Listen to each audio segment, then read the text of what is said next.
Sunday night lights on IBB10. Good evening. Oh, we go again.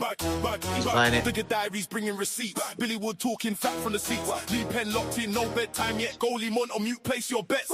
Rumours flying, managers stress. Who's signing who, we're not impressed. Non-league smoke, we say it loud, step by step. We move the crowd from the dugout straight to your screen. Black and white with the Sussex scene. IB10, don't miss the show. Sunday night, everybody knows. Powered up, let the whistle blow. IB10, live!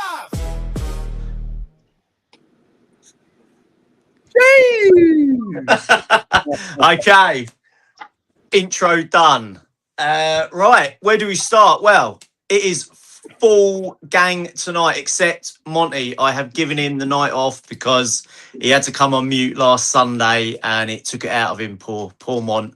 So he's needed the night off. But I am joined back by Mr. McCaffrey and Mr. Wood. Gentlemen, how are we? Go on, Mike. Go on. Do you want the honest answer or the professional answer? Mate, Honest. you know the show, honest. All right, the honest answer is I've gone back to bed 3 times today.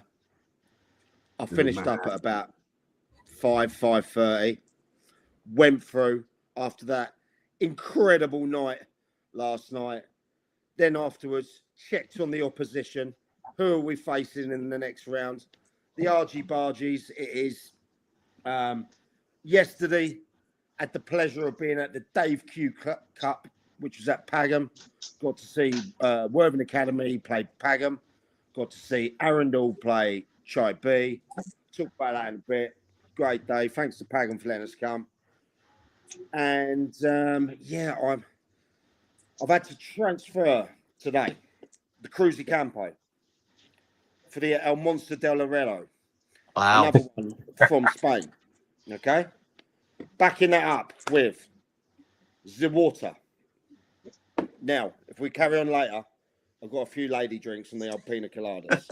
Let's see if we can get through there. But yeah, I'm great. I'm rearing to go. Best League podcast 2026. The champs are in the building.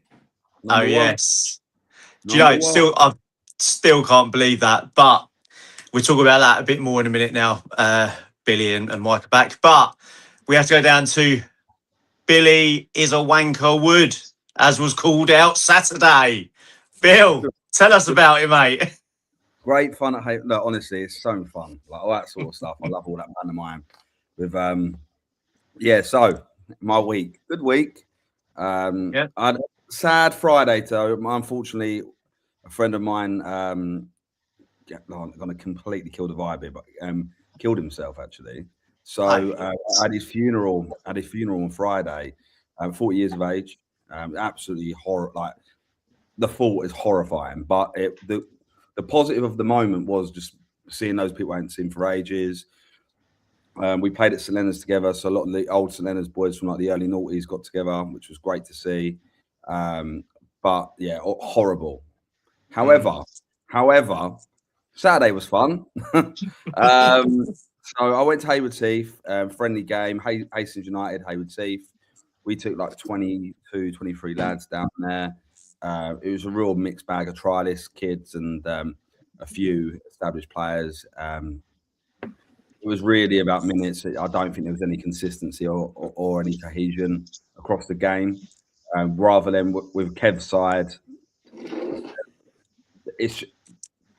they looked up for it. They looked thrilled. They looked like they've got their plan in place. Like Kev's a fantastic coach, and it will just be a continuation, right? So he's got this continuation on the go. So their rotations that they're probably used to, how the lads play was in full effect, and I thought they were fantastic yesterday.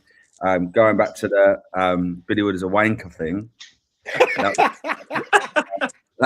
No, honestly though, like I love all that because if we can come on this podcast, right, and be on, like, and we are honest about our feelings, and we always say we're never always right, but yes, I did say they bottled it, and that's my opinion, right? That's my opinion, and that's how I felt. But I had a good chat with the chairman yesterday. Obviously, I know Steve really, really well, so caught up with the chairman. Good guy. Yeah. We, you know, the crowd are giving it what they want, but we had a good catch up about other things that are going on at the club, other work they're doing. what they want to do on the pitch, not footballing wise, but on the pitch. It's an exciting time for Haywards Heath, and it's always hard to go again. And they know that. They're not under any illusions. They don't think they're going to steamroll the league, which is a real nice. What's the word? It's a bit, maybe a bit of humility that's probably going to help them this year, I reckon. Do you reckon the pressure's been took off them now with teams dropping down? I think with the budgets that are going around, I think what Haywards Heath has always been, everyone here, Haywards Heath here with budget. So there's always been that expectation to win it. I've already tipped another team to win it, and even that team ain't got the craziest budget, but they got a good budget, right? An exciting budget, top end of that table. So I think there's just more players in the sense of teams being able to compete at the top end now. So that's going to be tough for them. But I thought they were very good yesterday. Goldie up top, what's a player, man? I just every time I watch him play, I always think that. Every time I'm like, Mark He's Dawson, a hell of a player, mate. Every time and then, but yeah, they did chant, but he was a wanker. They did chant, stick that on your podcast. So we've stuck it on our podcast. We have. It is what it is. But look, it was all in jest, all good fun. I had a good chat with a few of them after, like in between. They come around. A couple of the lads at Haywards Heath come around and say hello. And look, they watch this podcast. They understand this podcast, and it was all pantomime stuff. And I'm never ever gonna not laugh at that, or like people can say what they want. We can have a laugh. We can have a bit of banter. We can take the mick. As long as we keep it there, right? As long as I'm not frightened. Yeah, Paul's been sent off. Saturday, is it? But yeah, it's Bill, go on. How many did you see from last year, roughly, yesterday? What do you mean, player-wise? Haywards Heath. Yeah, quite a lot. Is there a rumour Chalet's got injured? Oh, he weren't playing yesterday. I don't know if I can say what I can say, but he weren't playing yesterday. So I'm not going to say. Okay, but no. They had this lad came on second half, left wing, young lad, big, tall, strong. I think he's going to be some player. Ryan Warwick was trying to pull strings first half, and I think he'd be really, really, really big for them next year as well. But you know, like they got leaders, you know, Jack Barnes and people like that. They got Barnes is a hell of a player, mate. Yeah. I've always said this about Kevin. Even when when we said they bottled the league, I made it very clear every time we talked about Haywards Heath how much I respected their style of play and Kev as a coach, right? So I really like Kev. I do. That always stands tall, and I think they do all right. I don't know if they're going to win the league this year. They didn't play against a very. If Hastings United had 11 players, and I could give names of 9 of them now that would start a game all in one half, I would say probably it wouldn't have been like it was yesterday. But it was very much 11 and 11, and a really spread out 11 and 11. It weren't like the kids came on second half for the last 30 minutes or anything like that.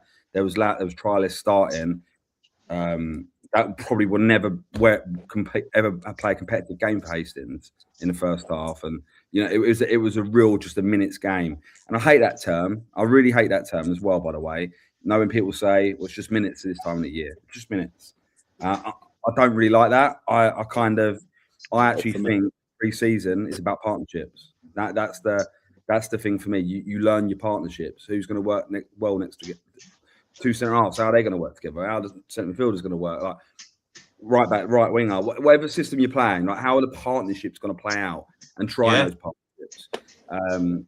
So I don't like that term minutes. I just don't, because what the fuck is that? What does that actually mean? Like that they're just playing, like just trying, just kicking the ball around for 45 minutes.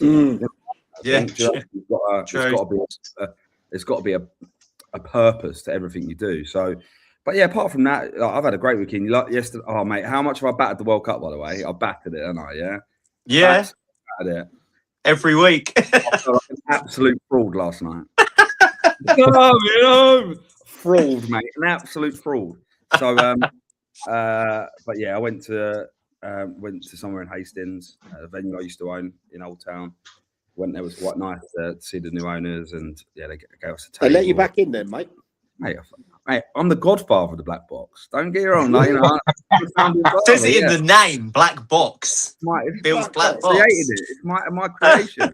But yeah, it's really nice to see the owners, and it was packed for them. And I know how hard it is to run a live venue. So for them to have a packed house and run out of beer right by the end, like running around to the logo, going, Bill, do you know anyone I can get an extra couple of kegs from? I was like, what, at this time on an England game, no one's giving their beer away. No one, right? But we managed to help them out, and then they were fine. But it was good to see them having a good one. There's already some hate coming in, Bill. Well, we'll have a look at that. We'll have a look at that hate in a minute. He reckons you got a bit easy on Hastings yesterday, mate. Who? Someone from Haywards Heath. Well, one of the fans. Oh, yeah. What we say? We were crap. No, no. I think the words were you were wank. Wow. We weren't wank. It just I couldn't. If I was honest, I couldn't piece together what the team would be based on either half. So I didn't have a striker. It's all about the banter, mate. You know, didn't even have a striker.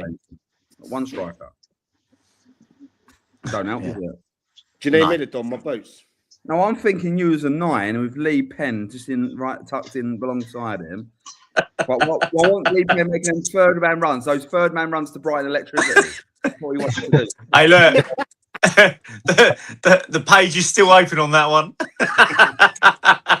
But we have also Wisey, just before we do get to Wisey, just to say, so looking on Twitter the other day, and I get tagged in something, mentioned by Mike for the new kit man job at Haywards Heath. You're not going, are you? No, I'm not. Thanks for that, mate. You'll be good for that. Don't start this, Bill. Bill, don't good start man. this. You know what? Look what happened last time. He threw a strop and he was off. Oh, yeah, I had good reason for that, but that's done now. That was last season.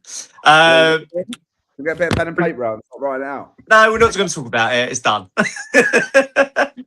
But yes, to my bottom left, for some reason, he's decided to join us again for a second week, and I don't know why. But Mr. Paul Wise, how are we?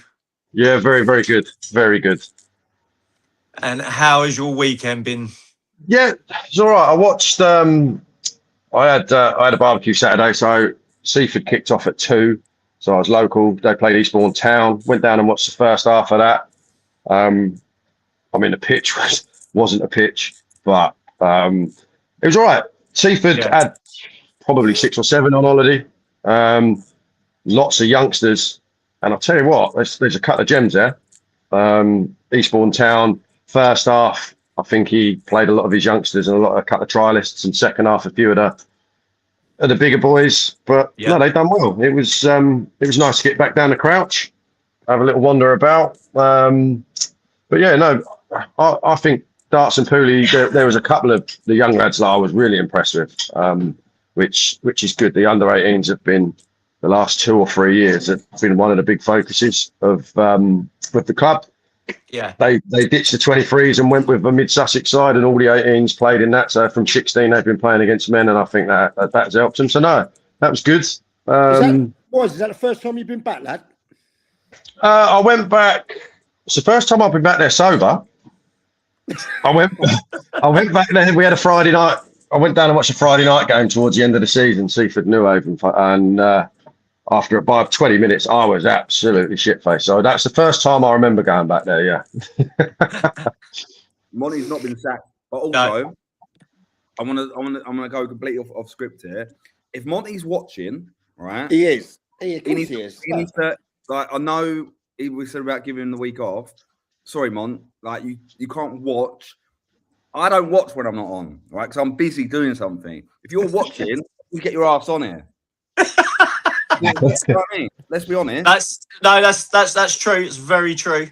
So, Monty, you've got 5 minutes to either get back on the podcast, or you're sacked. To be fair, I drafted Monty in because you was taking the Hulk Hogan role. I was, yeah. That's why to get the wise man in as well. Monty, I'll send you a link. Get yourself back in the mansion. Tell the butler to go and sort it out. And we'll have all of us in it. Monty, 10 minutes, Monty. You got 10 minutes, Monty. Go and tell your butler on the estate to get your chair and your gown ready. I'm sending you a link. Well, Right. no, good to hear, Wisey. I had a quite nice, relaxing weekend. No football for me. The better half took me away for the night to Oxford for part of my birthday present, so that was nice. And went to Clarkson's pub, the Farmer's Dog, and had a drink in the beautiful garden and looking out at the view. So it was very nice. And then it's just been a relaxing Sunday for me. And by the way, congrats, Ryan. He got married yesterday. So Yeah. Cheers that none of us got invited, right? But thanks, mate. yeah, I know. Unbelievable. That was not even to the evening. Shocking. Unbelievable. You would have been live streaming it, Mike, within 10 minutes. Wait, hold on a minute. Did you not all say congrats? I'm going to put it right. Ryan, commiseration, son. But I'm the only one here that's happily married, aren't I, lads? I know. Yeah, I did 4 years and got divorced. So yeah, you are. I did 24 years 6 months. deep, lads. I did 6 months. But this is a divorce. This is a divorce. Is that what you did? Yeah, look, I was 11 years, me, mate. You get more time inside for a tweet these days. I was with my ex-wife for like 12 years. Oh, Yeah. But, Right. Let's get down to the important stuff. And Sorry, so I have to break there, mate. Oh. There because Hayward Heath have just turned down your application for kit manager, mate. I've had an official Oh, notification. mate. do you know what? I don't need them. I'm 2,500 away from 10k subs. So do you know what? Don't need it. By By the end of this season, mate, we will get you a He's role in got- football outside of this. All right? he's getting as unappointable as me. Yeah. To be fair, and I'm definitely not getting a job. And why is it just we are the most unemployable lot going? Fuck me. Oh, yeah. And Yeah. Monty's just been kicked out of Roffey as well. Do you know what I mean? He has. This is the graveyard. Yeah, this is it. Graveyard. Welcome to the There great. ain't a manager in Sussex, chairman in Sussex that's giving me a job anytime soon. But look, at the end of the day, boys, we can hold our heads high and go, we're award winning. So, you know, what are they going to We do? are.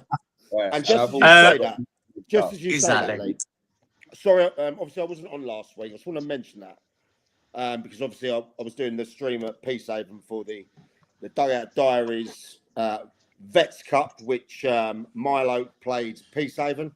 People like Low Edwards were there, Jay Levette, Buddy, Scott Packer, people like that.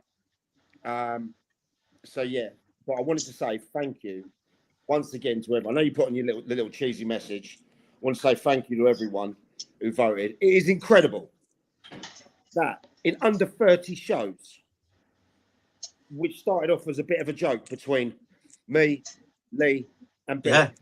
Yeah.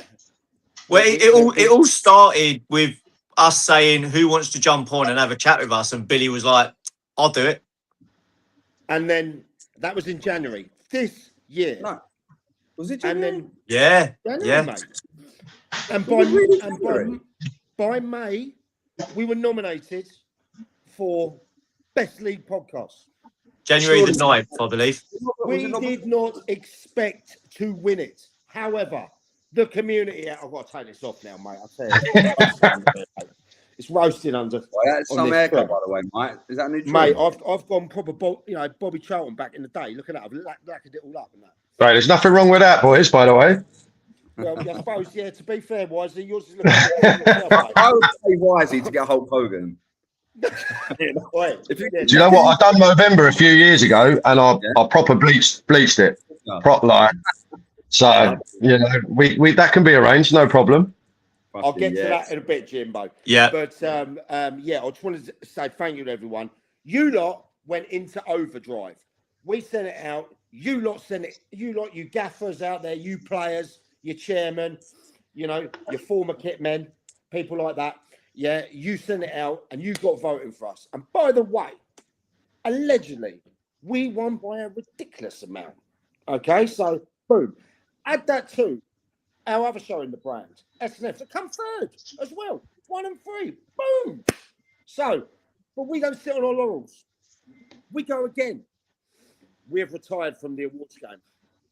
1 and 1. Bit like my Step 6 record, eh, Bill? Yeah. Played 2 and 2. But anyway, lads. Like, on a serious note, on that, I just want to like talk about the award thing, right? Because I didn't really give a fuck about it, if I'm honest. Like, but when it got announced, remember when it got announced? It's Yeah, like, you're like, oh, right, it's over my head.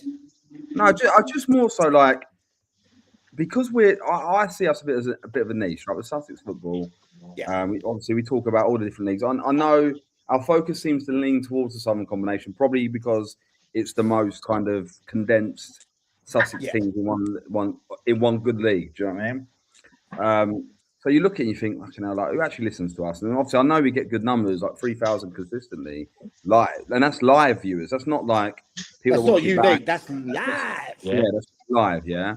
So you kind of go, oh, well, whatever happens, happens. Who's going to click on the link to vote for you, sort of thing? But you're right. Like, it was crazy. And there was another pod who I won't mention, and it wasn't the other one that was spamming to try and win that. By the way, they were spamming them. I bet that was NL chat, wasn't it? I'm not saying who it was, but they were spamming. To the point what that I did, didn't you? What? I sent in Dougie, mate, to block them. I sent in my bot to defeat their bot on the online wars, like that. We're on the online wars now. So like Dougie done us a solid. But now on a serious note, like, it is a bit of a kind of, it confirms why we do this. Like, even like the live show, when we put that up, I was like, oh my God, how embarrassing. Like that, and people would probably think I'm the other way about on it, like, because I am so like vocal, whatever. But I was like, oh, how fucking embarrassing is this going to be? And then it sold out. And it's such a good night, and it was such a good laugh, and it was so much fun that I just think we are creating a good vibe around league football. And look, we're going to ruffle feathers. We're going to upset people. I know I upset someone massively 2 weeks ago, and I don't give a fuck. Like, I didn't do it with any heat or like venom. I've done it because that's what I said is what I believe, right? So, like, we're going to upset people in that way. And if we ever, by the way, if I ever upset anyone, don't call Mike. Just message me and tell me, like you don't come on the show. Yeah, come on the show. Do you remember when Mo did it? Yeah. He got straight up, didn't he? Yeah. But like, I'll be honest.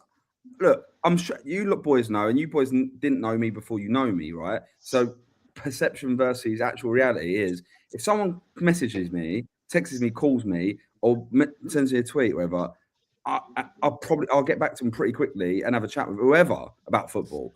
And it doesn't mean I'm right. In fact, I like listening to other people's opinions because it broadens my spectrum on the whole kind of the game, right?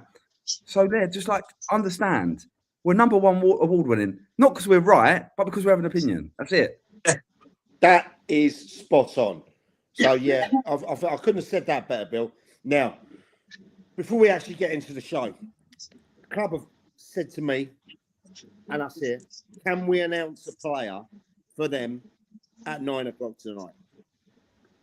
That club is Midas. Okay. Well, why not? We've announced managers. We've announced fucking water. We've announced a fucking app. We've announced Dougie. What was that? Mate, you need to take a hydration break, all right? Oi, you buying that or just window shopping? Dugout 90, mate. Keep the lads hydrated. Buy a cat. Mate. Sorry, mate. That was a great feed from me, and I didn't even do it on purpose. I know. So at 9 o'clock, we're going to announce Midas' new signing. Look, it's probably the most unkept secret over this weekend in the league. But I want to thank Tom, the chairman, Connor, and that they gave us the chance to do this. If any clubs want to do that and put it out before they put it out, we'd love that. Do you know what I mean? It just goes to show that clubs do support that. So at 9 o'clock, we're going to drop a video. Exactly. But Right. let's talk about Oh, transfers. Oh, is he here? He's in. Billy, Sorry, come Mon, you ain't got your night off now, mate. Oh, no. I was enjoying it too much. Come on, I can't have that. Like personally, I know I'm now just a part-time warrior, but I can't have. I can't have you having a night off watching us. It feels a little bit cuckoldy, like doing that. Do you know what I mean? Like he's just watching me play around. Can't do that, son. I was hoping I could just slag you off a little bit. He was in the Haywards Heath crowd yesterday. I thought it might be. What I saw Mike at the back. There was a really actually, Mike. I met one of your family members yesterday. Oh, what, Dean? My cousin. Dean. Yeah. He's about 7 foot tall, isn't he? He's huge. You can't miss him. Yeah, we had a really good chat actually. Yeah. No. So now Mont is.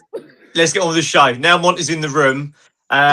One that was put in the group chat today, and I did ask if it was common knowledge, and it is, and that was Noel Bishar going to Lewis. Well, I'll have a little perk on this if that's all right. Yeah, go for it, mate. First and foremost, I've been critical of Lewis over the last couple of years. Okay, rightly or wrongly, but as again, it is opinions. Signing Noel Fisher, for me, is a statement that they needed to make. I have a lot of respect for Noel. Got to know him when we went away for a few days in Guernsey, and his brother as well, his twin brother, Leon.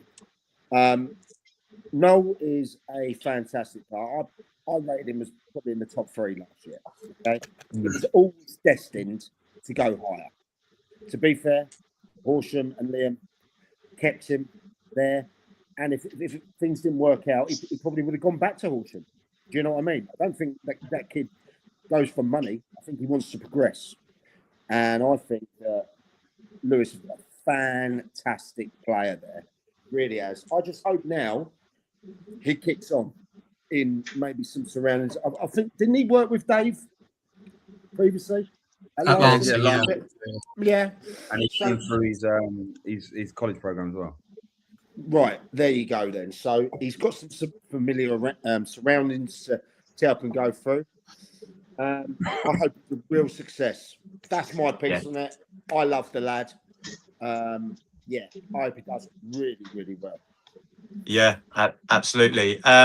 Gents, any other shock moves we heard from this week or the weekend, or any big transfers going about? So there's only like 3 or 4 clubs. I'm talking in like County League that are really vocal. A lot of them are keeping them quiet, aren't they? I mean, you go on full time and you can have a look, but I know of a few, but clubs ain't announced it, so I ain't gonna mention them just yet. I imagine they get announced soon, but it seems to be only the sort of like same 4 or 5 clubs that are posting, and a lot of clubs going about their business quite quietly. I can compliment that as well, Wisey. Right, so like I went down the I was at the Dave Q Cup yesterday, and we're at the Lions Den, Pagham, and I went and saw my pal Lemmy Ewan. He was down there with Reese as well, his new assistant down there. And I sat down in the changing rooms before anyone got there and said, Lemmy, who you signing? Who you keeping? Tell me the story, because I'm not hearing nothing. And do you know what he told me? No, because you'll reveal it on the show. He doesn't even tell, and this is true, because I sat down with the Pagan boys yesterday, and I'll go for a bit of that later. He doesn't even tell them until it's signed on the dotted line. Yeah. Okay. And that's some shrewd stuff. That is. I'll go more into the Dave Q Cups later on in the show, but some clubs do the business out on there, and some want to go under the radar. Yeah. So, Bill, just drifting a little bit away from that. What's going on with Sonny Walsh about not announcing players till they're signed on a dotted line? Was he signed? No, he was signed. Yeah, he was signed. So I'll give everyone a scoop on that. Actually, that's a good one. Long story short, Sonny came in. He was really excited about, in his words, testing himself at a big club. That was the boys' words. No one else's. Right. And then he kind of U-turned. Unfortunately, work and other things proved the problem. Travelling from Eastbourne to Hastings was too long, and decided that he wanted to stay at Eastbourne Town. They obviously had to put in a 7-day letter. He was a registered player. However, the manager was like, look, full due respect, I'm not banking on one lad to change our fortunes. Like, just release him. Yeah, I was just sort of wondering if it had just been announced, because you see that quite a lot. Obviously, Hastings. No, he was. He done all the paperwork. He was a registered Isthmian League player. It was all done. Yeah. It to the point, it's like, well, you can't really do that because you're kind of registered. So like, yeah, don't work like that. But yeah, he was a registered player. Like anyone that's been announced is registered at Hastings. Right. Or if they're announced before the date of whatever, like, for example, announced in June, wherever it was, however it works out, they'd probably have signed a contract. So yeah, like contracted players, you can do that whenever you want. You know, the Isthmian League registration forms is a kind of different thing. If you're under contract, it kind of goes hand in hand. But yeah, Sonny was a registered Hastings United player, but it is no biggie. It is what it is. It would have been great to give him an opportunity. It would have been great for him to kind of break through. But at the same time, if he can go and do that at Eastbourne Town, fantastic for him. Whether he will is another thing, I think. I think he will. I think he's a really, really good player. I think he's what is he, 20, 21 maybe now? I think he's a little younger than 19, I think he is. Yeah. You know, I know a lot of people a lot of Hastings supporters after he was announced at Town sort of said that his sort of goal return wasn't prolific, but I think he will be a goal scorer. He will be. Yeah. And that's why I was kind of like keen to get him in the door, because I saw him as a local lad who can run in behind. He's big, he's strong, he's raw, and look, his goal return. If you look at his appearances, he comes off the bench a lot as well. So like, it's really hard to make a difference. But by Christmas last year, it wasn't a massive return of goals. But he was Eastbourne Town's top goal scorer at Christmas. He was. Really? So at Christmas he was. Yeah. So look, like I say, I'm not sitting here like, there's nothing bitter about it. It was a bit weird, if I'm honest. It was even before a ball got kicked in pre-season, so it was a little bit weird. But they were both announcing. It was announced for both clubs in the same week, wasn't it?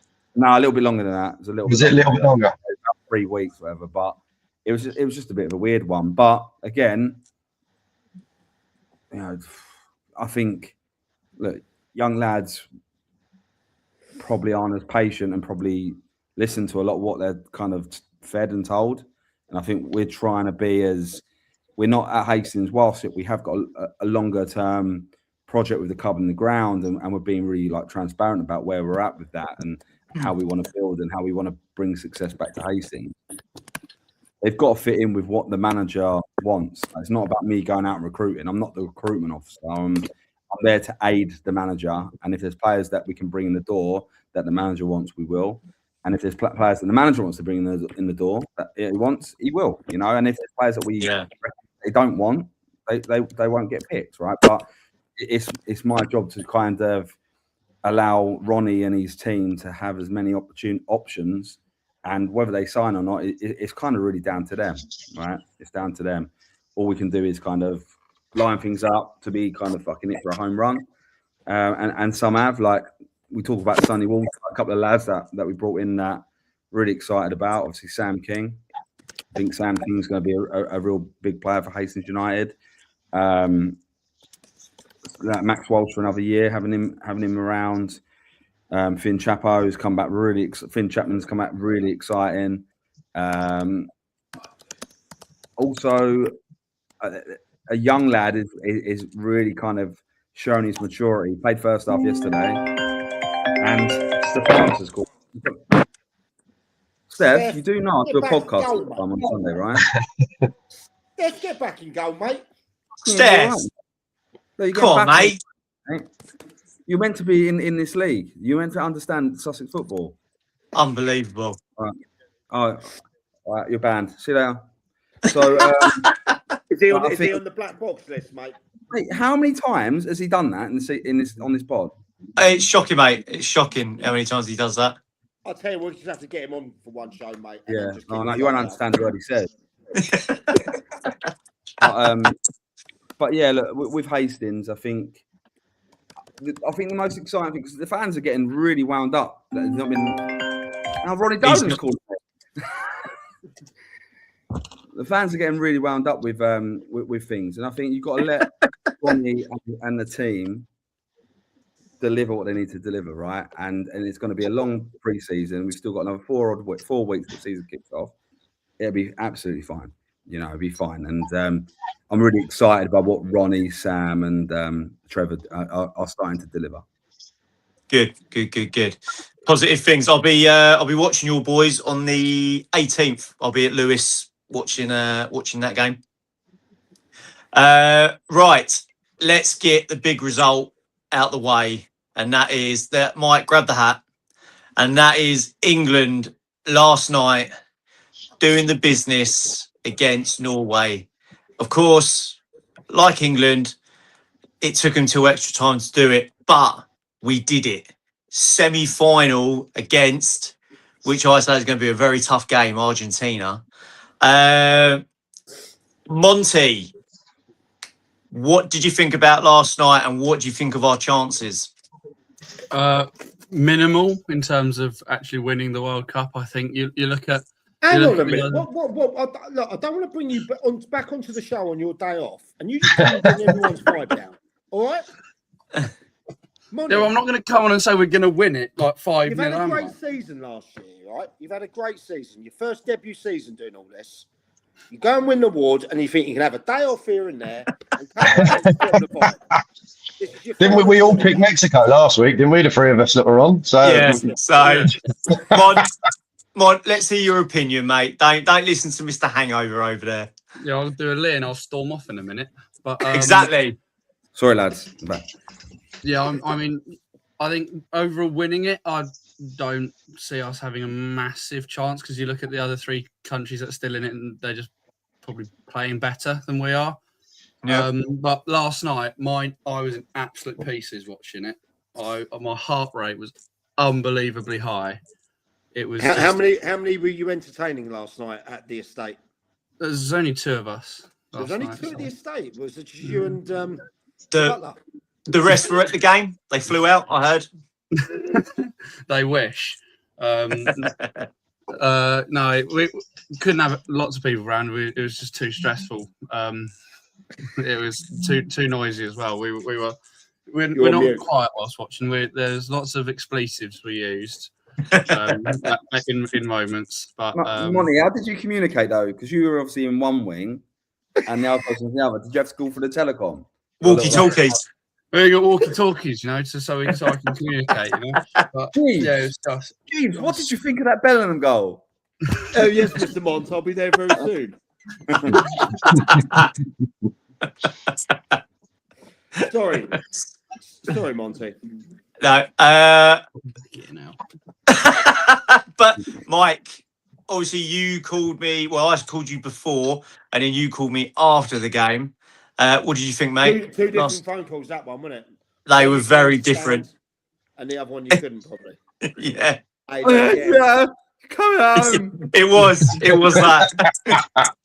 We had a great time. We had a party at the crib, and obviously I'd spent all day out at Pagham, and then come back. Yeah, there was a lot of cruisy campo flying around. There was a lot of this, these little whiskies and Glenmorangis flying around and stuff like that. For me, I didn't think we played great. Okay, I think if that lad squares it to Haaland, we're out. We're done. Yes. Yeah. Is that one of the worst decisions of his life? You know what I mean? No. I thought there was a foul on Kane before the goal. No, it wasn't foul. No, not a chance. I don't think so. That's like Jed Spence trying to get a penalty last night. You're gonna leave? You're gonna leave? I'm not leaving. I'm leaving anyway. But look, I do think that Jude Bellingham is having the tournament of his life. He got 6 goals in there. Yeah. Also, his reaction afterwards. Do you see that reaction in the I don't film? know. I don't know if I like that myself. Whatever. He's got a little bit about the dog in him, hasn't he? Do you know what I mean? But Mike, like, But I like it. Yeah, but it's typical British media, right? Trying to find. Yeah. We've just got into semi-final, right? Gaffer's not overly happy. Like, we've not played well. But then they ask him about, is it a mentality thing? He's like, you having a laugh? Oh, by the way, I love that. The way Tuchel just absolutely crushed him. Unreal. Unreal. He is the most English German ever. Mentality. That, like, we played bad. That's mentality. Like, the fact that we didn't play well, still got through. And then they had the nerve to take Jude. We just spoke to Tuchel, and he thinks your mentality got you through that. Like, any faults? It was, Tuchel thought you played poorly. Like, the narrative from the media, bringing it down. It's so clickbaity, and it's always negative about England, right? And all that's led to is a moment. Jude in probably he's fucking adrenaline's through the roof. He's just bagged 2 goals in the quarterfinal. He literally is the talisman, and he's now gone. Well, he didn't have to go out and play in it, did he? Like, yeah. Why is he like? I know how I feel if one of my players went and done that in an Yeah. Do you know what though? He's just scored 2 goals in a World Cup quarterfinal, and he wasn't asked about that at all. He's probably, his adrenaline would have been through the roof. He's just had like the whole stadium singing his name. His adrenaline's going to be pumping. He won't even remember what he said, other than the fact that it's on every social media platform and whatnot. I don't think that's a story out of nothing. It wouldn't bother me if one of my players could absolutely slag me off for 6 days a week if he does the business on a Saturday or whatever. Don't matter. Like, I just think I was actually quite critical of Bellingham before the World Cup started, and I didn't think that he was a team player. Mate, it's made me look a bit stupid because he's unreal, isn't he? Like, he's just. I don't know about you. I think that we look like a late 90s, early 2000s German side in a major tournament. We ain't played very well. We ain't played well once yet, and yet we're in the semis. I think as well we rely on Jude and Kane too much. No, I disagree with that. I disagree. All the best, every team that's won the World Cup has generally got a couple of best players in the world. Whether you look at Brazil with Ronaldo, Ronaldinho, then you had the RGs with Messi and like Di Maria. I think to win the World Cup or to even get to the semi, other than that freak Spain side, like every player was a world beater. They always rely on their best players. I still don't think we're going to win it. I think we're going to get beat every game. But so I'm just going to keep sticking to that, and you never know. But I just think it's very workmanlike. I'm enjoying it. Do you know? Yeah, I don't know if he has been. Like, I don't know on report. I've not really looked at reports, but I didn't hear much after the game. It was all the Jude Bellingham show. It's all about Jude Bellingham last night because he got the 2 goals, right? I said to someone the other day, I said, nah, fucking, he ain't worth that money. He's going to go to Man City on, yeah. But Elliot Anderson was it's class, wasn't he? Phenomenal last night. He was phenomenal. And great. The first time I've gone, because I thought, he's a decent player. He's all right. But I've kind of been a little bit like, really, that sort of money, 100 million plus for a 5-yard, 10-yard passing player. But the miles that. Just the mileage he got out of his legs last night, the positions he was picking up in possession, out of So you think it looked better when Rice went off? Yeah, he had to step up. He had to step up even more. Because I don't think they complement each other very well, them two. No, I think Declan is more like, look, Declan Rice is the better player, I think. Like, 100%. Right?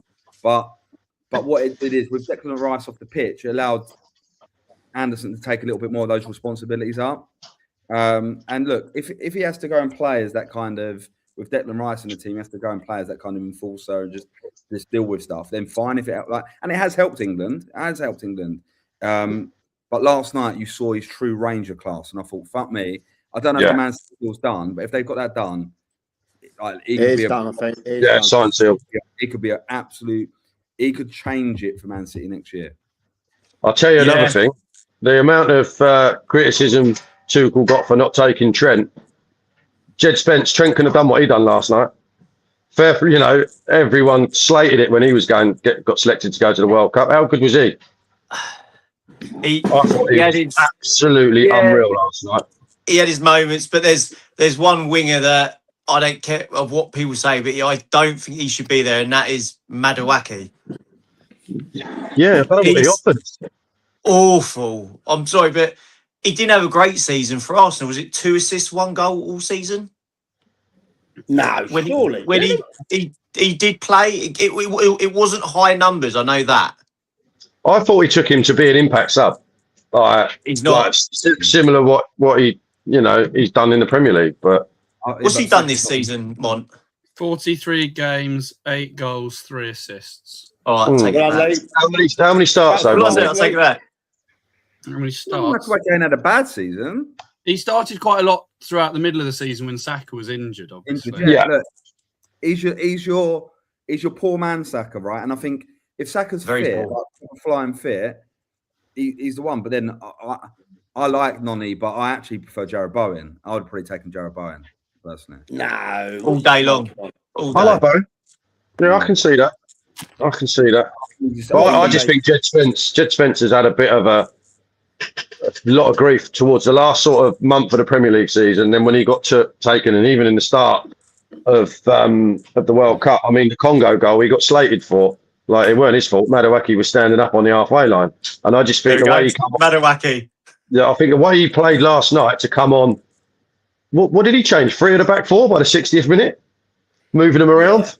Yeah. You know, and to come on as a right back and go and play left back when your team's under the cosh, and I think he was unreal. Hopefully he gets to start. I don't think he's starting though, will he? He'll probably if won't. Reece James is fit Well, now, and Nico Riley. O'Reilly left back, and then is James fit? Is he? He just come delivered back about from 3 injury. or 4 crosses last night, didn't he, James, when he come on? Yeah. And barely any of them beat the first couple. I of thought defenders. James Nor did was Rice's shit. either. No, Like, I mean, like, all the deliveries were poor last night.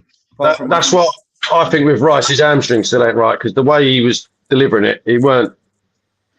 Normally with Arsenal, he drills them in, doesn't he? There's no. He was just almost trying to chip them in. He wasn't striking through the ball. I don't think his hamstring's right. so where do we think Wednesday's going? And by the way, whilst everyone's on here, there'll be no SNLF show on Wednesday for the obvious reason. But how do we think it's going Wednesday? England will have to win by 2 or 3 goals, because I think the decisions Messi and Argentina have been getting, if it's a tight game, I've got a feeling the Argies will be getting a penalty, so England are going to have to. They're going to have to have a significant lead. But the Argies look good at the start, but they've got progressively worse, haven't they? Do you think? Yeah. They're beatable. They're beatable. Like, and they'll be saying the same about England. They're beatable, right? Because I think it's going to be Argentina won't sit back, and I think that'll suit us. But then we could get exposed to that as well. So I've got a feeling it's either going to be either team's going to whitewash each other. Like, it's going to be bang, bang, bang, 3-0. Like, Argentina could blow us away in 30 minutes, or we might be able to blow them away in 30 minutes. Or it's going to be one of those times where it's like 1-1, 2-1, 2-2, 3. Yeah. It's going to be like a 7-goal thriller. That's why I think it's either going to be an absolute blasting. No, like who did it to England? I can't remember what game it was. Was it France did to us in the World Cup? So somewhere we just got absolutely blasted out in the first 30 minutes. The game was done. I can't remember what it was. We might have got 1 back or 2 back, but No, that weren't not Germany. All those The Germany game. it might have been Germany. Yeah, Not but like the one where Lampard's ball went over the line. yeah, there you go. Yeah, where you get blasted off the plaque. Yeah, Absolutely. and then you can't. Monty was about 3. I was only 4, yeah. But That's my fear of it. Yeah, that's my fear. I just think it'll be mad if Spain win it. The only team that they didn't beat in the World Cup would be Cape Verde. Spain won't win it. No stress, France. Cape Verde. I've just been there. I- Beautiful. Spain have got better and better and better. France, I don't know. I think whoever wins that one's got to be the favourites of the other semi, aren't they? That's France is the only team that What won is the semi France? It's France, Spain. France, that's Argentina. France only won. And I'll tell you a little weird thing about it. I've been watching. Do you notice last night how England worked for that first 22 minutes? Press, up. Yeah. Then the hydration break. Bang. Yeah. Messed it all up. Changed. Kills it, doesn't it? You know what I mean? That is something that I don't think that is really helping teams. You know? No. Wait, actually, on that note, can I just bring up another point? I've just quickly regarding breaks and things like that. A new ref rule that's come in that fucking blew my mind yesterday. Blew my mind. Not the one that was on the England game. Right. So if you get injured, yeah, and you get treatment, Yeah. you come off, you have to be off the pitch for no less than 1 minute. No less. No less. So even if you're ready to come on, say you're under the cosh or whatever. Say, for example, let's just say you've gone up to fucking head the ball out, like to clear a ball, and a player's fucking clattered into you. You've gone down, you smashed your head, and you bleed you smashed your head and you're down, injured, and you actually need physio, yeah, or you've had a crunching tackle getting rid of a ball, and you've got to come off and get treatment, and you've got treatment on the pitch. You've got to come off. Your team are reduced to 10 men for at least a minute. At least a minute. Yep. So, like, imagine that. Like in the 89th, imagine this, Wisey. Like in the 89th minute, your centre half gets to the ball first, and the striker fucking goes straight through him for a foul. He's now off the pitch. The striker's on the pitch. He's got booked. He's still on the pitch. The centre half goes off injured. Yeah, off because he's had treatment. He's got to stand and wait to get on the pitch. He's gagging to get on. You've lumped the ball forward. It's come straight back up. That striker's got the end of it. Bang one in the back of the net because he's got a bit of space. Because you ain't got organised in time. The thing is that they've had to do something about it, haven't they? Like, yeah, Aston Villa were the worst last season. Every single time Aston Villa were winning 1-0, every single tackle, their players down getting treatment, and then it's just off and back on. So I quite like it. The one that blew my mind was the VAR can change it from a corner to a goal kick, but not the other way around. Yeah, I know. Oh, right. What's that all about? Why? It takes exactly the same time to look at it. Yeah, but if you give a goal kick, it's not going to lead directly to a goal, though, is it? Because it's to prevent goals coming directly from an incorrect corner. Yeah, fair. That's it. I didn't think of it like that, Monty. But I just think that if you're gonna end up micromanaging every decision, you might as well do all of them. Do you know what I mean? But it does look very American, doesn't it? You know, you got in there. I've hated it. I just had Gaffer at Loxwood message. Also, the 5-second visible countdown for the throw-in and goal kicks. Yep. What a load of shit. Substituted players now only have 10 seconds to leave the pitch at I like that one. If they exceed this time, their replacement must wait a full 60 seconds before entering. Yeah, I don't mind that. And more like these rules. American football rules. I'm telling you, August, September, they'll be in full force. Yeah, October, November, December, referees will get slack on the throws. They get slack on the substitution bollocks. They get slack on, and even the 8-second rule of goalkeepers. That's fucking some referees is 18 seconds. Yeah. You know what's coming, don't you? You know what's coming, don't you? The old basketball 24-second shot. Fucking timeouts. But no, what I love the best about on County League and Isthmian and that is that the linos are told to not put their flag up straight away as if they're fucking waiting for VAR. It doesn't make any sense to me. The amount of times that a player's been offside and he's like 50-50 in with the keeper and they could end up clattering each other and getting injured. But because the lino's why is he keeping his flag down? Like, I don't understand that. Like, that's the only thing. Are they going to expect all these like step 6, step 5, and even lower officials to implement all these new rules? Like, I don't get it. Is it 5 seconds or 10 seconds on goal kicks as well, by the way? Yeah. That's what. Yeah. Because I bet yourself. So 5, 4. I'm thinking, what the fuck? That's what I mean. There's got to be consistency then. Yeah. Yeah. Yeah. You know? But I'm telling you what. Like the one thing I did laugh at yesterday. Obviously, drinks breaks are a thing in the heat. We've always had them in the last few years. Yeah. When all the lads went for a drinks break halfway through the half, Haywards Heath fans were booing it. It was brilliant. They were like, and I like that because that's what they're all doing out in the States. Yeah, it's funny. So So, all right then, lads. Because the next 5 minutes, we'll just go through what we think's going to go. And if we don't think England, I want a prediction from each of you. Then at 9 o'clock, we're going to announce this. Then for everyone listening at home, we're going to then deep dive into the SCFL Prem first games of the season. Fixtures got released, and there is some blockbuster to what I call the box office league around here, the SCFL Prem. Okay, so I mean, before we get on to that and Midhurst's big signing, can I have a prediction, please? Montgomery, Watson, Price, the 9th. You won't like mine, will you, though? Because I'm going to be negative. Go on. Right. First, I want to know how the Argentina game, the France and Spain game's going. So, France and Spain game, I see France winning 2-1. I think it'll be a cracking game, by the way. It'll be a great game. Lots of chances, but I think the quality of both teams' goalkeepers will keep it to 2-1. I think England, Argentina. I agree with what Billy said. I reckon it will be a high scoring affair. It'll be. I reckon it could. I see a 4-2 Argentina. To be honest. Are you Scottish? No. No? I'm German. Nothing like that Balmoral estate there with your royal links. All right, fair enough. Montgomery. That's a Scottish name, isn't it? Watson Price. It is. Welsh with Price, isn't it? Watson Price. Lee, today you look like you're in a cupboard, mate. What is going on? I just ain't put the light on yet, mate. So It's cost of living crisis, mate. So, cost of living, mate. we ain't got the money that Monty's got for the big 12-bedroom estate. No, that's the guest house he's in today. Look, Well, even for that. So I'm going to go 2-0 France for the first semis.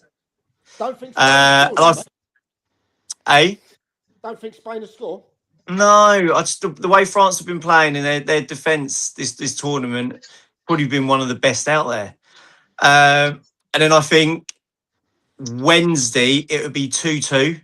But I think, as you've seen Argentina this season, they do like a late goal. So I got if it's going to be 3-2 RGs and then France go and win it. Well, thankfully, your results and predictions and that have been absolutely piss poor this year anyway. So do you mean? Sorry, do you mean like that time when I predicted that Stenion would win the league by 6 points and they did? Ah, yeah. Sorry, I did, didn't I? I did announce that, right? Didn't I? Yeah. Sorry. God. On to the next person, please. Project Wood. Coming on. Spain, France. The fraud, Project Wood, because I don't like the World Cup. England, I think England, I'm going to be really bold. I think England will win 3-0 on Wednesday. Oh, that's big, mate. 3-0. That's big. Ow. 3-0. That's I like brave. that. I think they're going to leave gaps. I think we're going to expose them. I think Benham's going to score early. We're going to score. I think there's going to be a period in the game. I'm probably fucking miles wrong, right? But I think there'll be a period in the game. It'd be really, really early on, or it'd be just after just as the second half kicks off. It'd be a 10-15 minute period. Would be a bang, bang, bang, done. Game's done. It's got a feeling. I just got this feeling. France, Spain. I don't know who's going to win out of Spain and France. I think maybe Mbappe might flip the switch, the switch on that, and let's just say France go through. Then it's the final, and after Mbappe gets scoring a hat trick in a World Cup final, taking home the ball but not the cup, he'd be desperate to win the World Cup. But actually, I've got a feeling it's England, because I've not cared. I think this is going to be the year England do it. So I can't look back fondly on the whole tournament. like normally I'm like flagged up the lot, but I think England will win the World Cup. I like that. Paul, 2026? Well, hopefully. Hair transplant.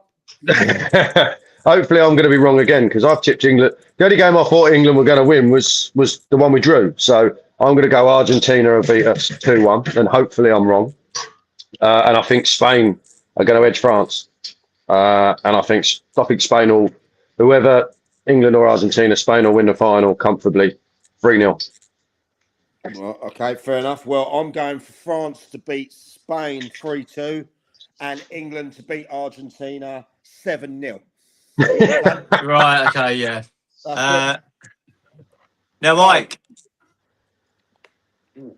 Yes, we've mate. got a announcement to make, haven't we? Yeah, thank you to Midhurst. They've kindly let us announce their signing. Now, there's been a lot of chatter around the leagues about a potential signing. So Midhurst, Tom, Chairman, Connor, thank you for this. We're going to put it through now. For the people that don't know, they've done us a little thing. So here is Midhurst's new signing.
Well, lads, there was a lot of rumours about Pittman coming.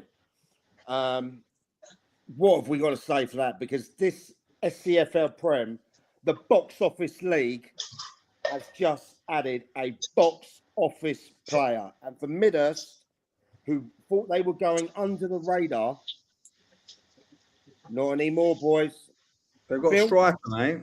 They've got a striker who has won League 2, Yeah. Wow. League 1, and Championship. Bournemouth legend. Then he went on to Pompey, banged a load of goals in there. I know he's been playing non-league for a bit now, and he's been in and around the Wessex League and Southern Premier and what have you. And I think I don't know if this is correct. I can get pulled up on this, but I think he dual registered Portchester last year. Yeah. Yeah, I might. So, okay. Don't get me wrong, they're not getting prime Pittman. They're not. Yeah, but his experience and his know-how, the value he's going to add, not just on the pitch but around the club, is going to be phenomenal. So big coup for them. I think, can I say my bit before we get on to the boys? I think that's a statement. Okay, that is one hell of a statement. Now, I spoke to the chairman a few days ago about the signing. Blew me away.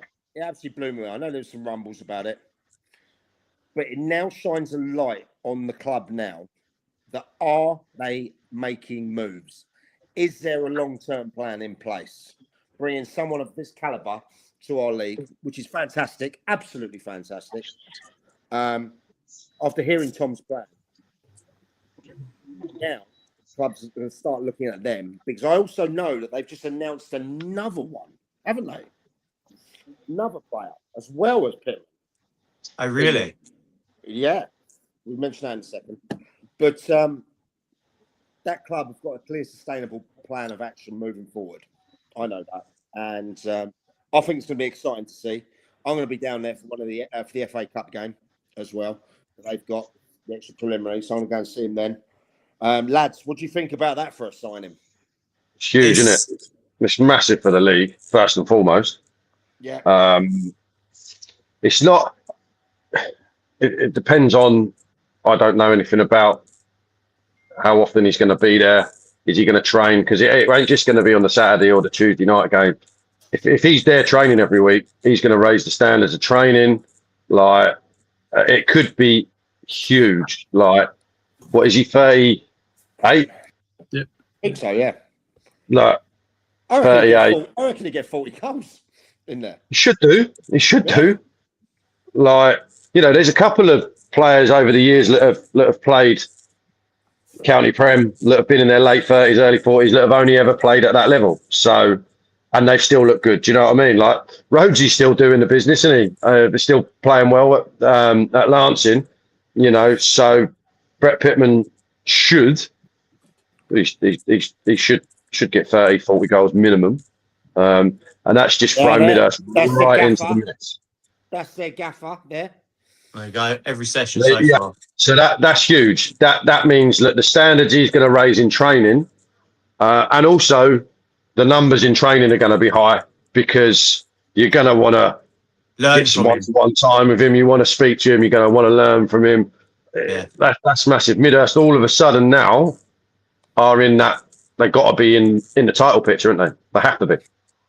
I tell that they have to be in around there. We all know that this is going to be the toughest league to win, I think, in the last decade. Yeah. Good, yeah. With Grinstead coming down, Hassels coming down, Eastbourne United starting to do bits, all the other teams in and around them that we've already spoken about, that we always speak about. He brings a dynamic to that team that we haven't seen in this league for quite a while in there. You know, it's going to be good for the neutrals as well to go and see him. Monty, what do you think? I mean, it's a great signing for Midhurst, and like it's been said, great signing for the league. I mean, he's a player that will bring interest from outside to come and watch games, so it'll hopefully increase attendances, giving bigger income to the clubs in the league. And I think he's going to be a real danger man for them. Bag number of goals, I reckon. And he'll drive them up the league. And if they didn't finish in the top 7 or 8 this season, I'd be surprised. Yeah, I mean, I agree with that. I mean, they've also just announced that. So, hold on a minute. Hold on. If they don't finish in the top 7 or 8, yeah, because of the other teams in the league, because of the quality. You can't be signing Brett Pittman and then expecting to finish 7, 4, 8. You've got to be. I agree. I'm looking at it from the other quality I know is going to be in the league. Yeah, it's correct. Really, really hard league to be in. So I wouldn't be surprised to see some big clubs finishing 7th or 8th this season, just because of the sheer quality that there is in the league this season. What I think is 3 or 4 of the clubs that are potentially may or may not be throwing a shitload of money about won't be throwing that same sort of money around after Christmas if they're like there's only 2 teams that go up, right? And a lot of teams are going in top heavy now. Okay, and I can't see you're not going to, unless there's like 3 points from top to 8th, you ain't going to get. By the way, just to let you know, he'd probably be still better than some of the players you signed last year. So definitely will. But look, there ain't going to be some of these players ain't going to be knocking around county league in 7th, 8th. I think that a lot of clubs that are throwing money around, if it looks like they ain't going to get promoted, their budget will be pulled and they'll end up with you've seen it so many times, haven't you? So many times. Oh yeah. But and also it comes to a point where some of these lads go and some of the lads go and sign that level, right? And they get paid good money, whatever, and then they kind of think, oh fuck's sake, like. Can you go and do it on a cold Tuesday night at Little Common? Do you know what I mean? Like, he would never have been at somewhere like that before, is he? There'd be a mid-table side. Yeah, exactly. There'd be a mid-table side though, the league above.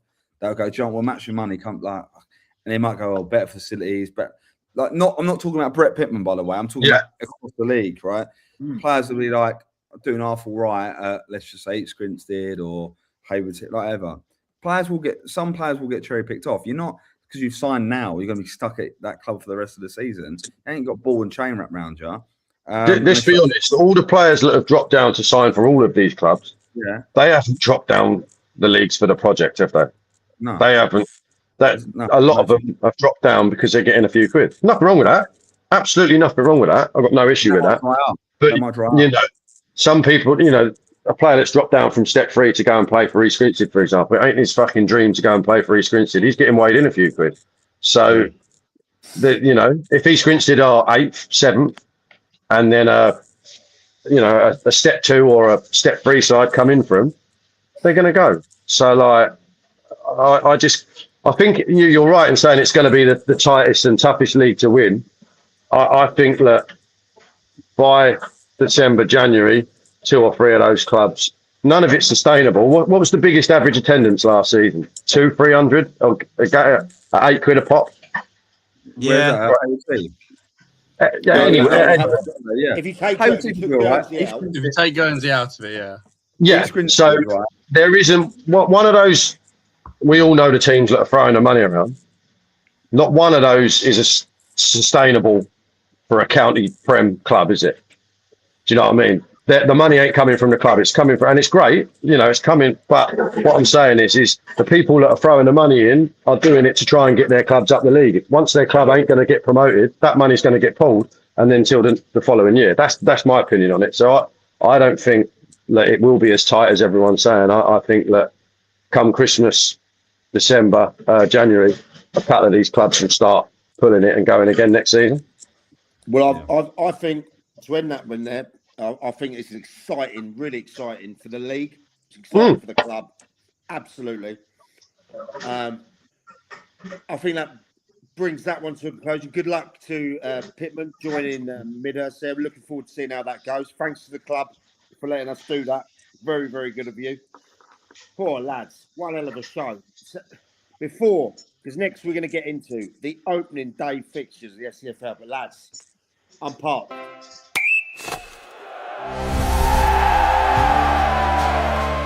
Dugout 90. Buy a can. Support your club.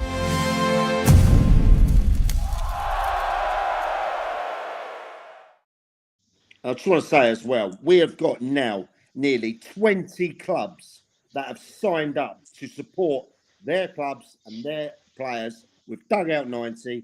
So thank you to everyone that does that. Get in touch with me. We're going to do that. We're going to keep this initiative going. And we're going to be putting down in the show in a bit the clubs that are doing it. So, yeah, thank you to everyone. Whew, lads, what an opening hour. I mean, ridiculous amount of people watching as well. So thank you about that. But we had some news this week, didn't we? The opening fixtures of the Box Office League come out. Yeah. And we got some fixtures. So for everyone at home that doesn't know who got who, here they are. I mean, lads, who wants to go first about who's playing who? Because they are some crackers on there. I mean, you got to look. I mean, sort of the biggest one there for an opening day fixture is Haywards Heath East Grinstead. What a massive game to start the season, and I think that's the game that you and me, Mike, have picked to go to, haven't we? Opening day. I think we are there. We are certainly there for that one there, mate. Yeah. And I also think Lingfield Hassocks be quite a good little opener for him. Hassocks just comes down. Where are Lingfield playing this season? Where's their home ground this season? Whiteleaf. They're at Whiteleaf. So is that chances of that could be a Friday night? No. Whiteleaf aren't playing there this season. No. Of course they're not. Yeah. Okay. But the thing with Haywards Heath and Grinstead, they would both be expecting to go on a real good run at the start of the season. So at least one of them is dropping points early, which neither would be expecting. Yeah. Grinstead have got a tough one on the Tuesday as well, haven't they? They got Guernsey on the Tuesday. They've got to go to Guernsey. Yeah, they're home to Guernsey on the. They're home to Guernsey.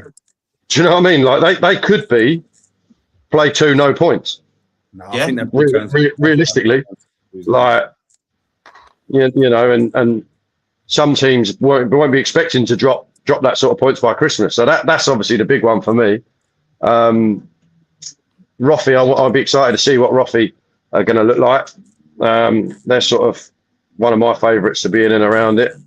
And Vardinians as well. They're quietly going about their business. Now they're playing at Peacehaven on that nice pitch. So then VYM will be a good one. Do you have to, just before we go to anyone else, do you have to throw Forest Row in there as well? Because they've sort of assembled the, like Mike said, the Avengers, haven't they? With the players they've been bringing in. Yeah. Who's that, Lisa? Forest Row. Yeah, look, I know Ian's gone about his business in there in a quiet way. He really has. You know, we had a chat with him the other day, didn't we? When he was down at Sussex FA headquarters at Culver Road for the Lancing game. And what with his coaching network that he's already got, and his one-to-one coaching that he does, which is fantastic, by the way. And thank you for the mention the other day, Ian. He's picked up some lads out there that I didn't think they could get as well. Yeah. But that's not just them, is it? Everyone seems to be doing it. Lingfield are doing it. YM are picking up some there. You know, Eastbourne United. Everyone's talking. I know Billy's a big fan of that. Bill, you say, didn't you, about Eastbourne? Yep. About them, you know. Yeah. What a setup they've got down at the Oval now, by the way. It's amazing down there. Like, but Mate, when I played there, fuck me, if the ball went out for a goal kick, it'd end up in Princess Park. Yeah. Like, when it was the old Oval, that's an unbelievable setup. That's ready to go right up the leagues. And United, the last couple of years, they've sort of made their biggest signing sort of October, November time. But they always seem to finish the season pretty strong, but not have the best of starts. And their squad, they've got a very, very tidy squad. They should have a say in it, definitely. Bill, what do you think, mate? Well, for opening week, I don't think we'll learn much from it, if I'm honest. I think first week of the season, we'll get a few upsets in there. Like Wisey said, Haywards Heath, neither of them would want to start on a loss. I reckon it'd probably end up a little bit more. I think that could end up in a draw. Horsham, Vardinians. I know Vardinians are playing on a better pitch this year. I think they might struggle again. I think Lancing will struggle again. I see it as really.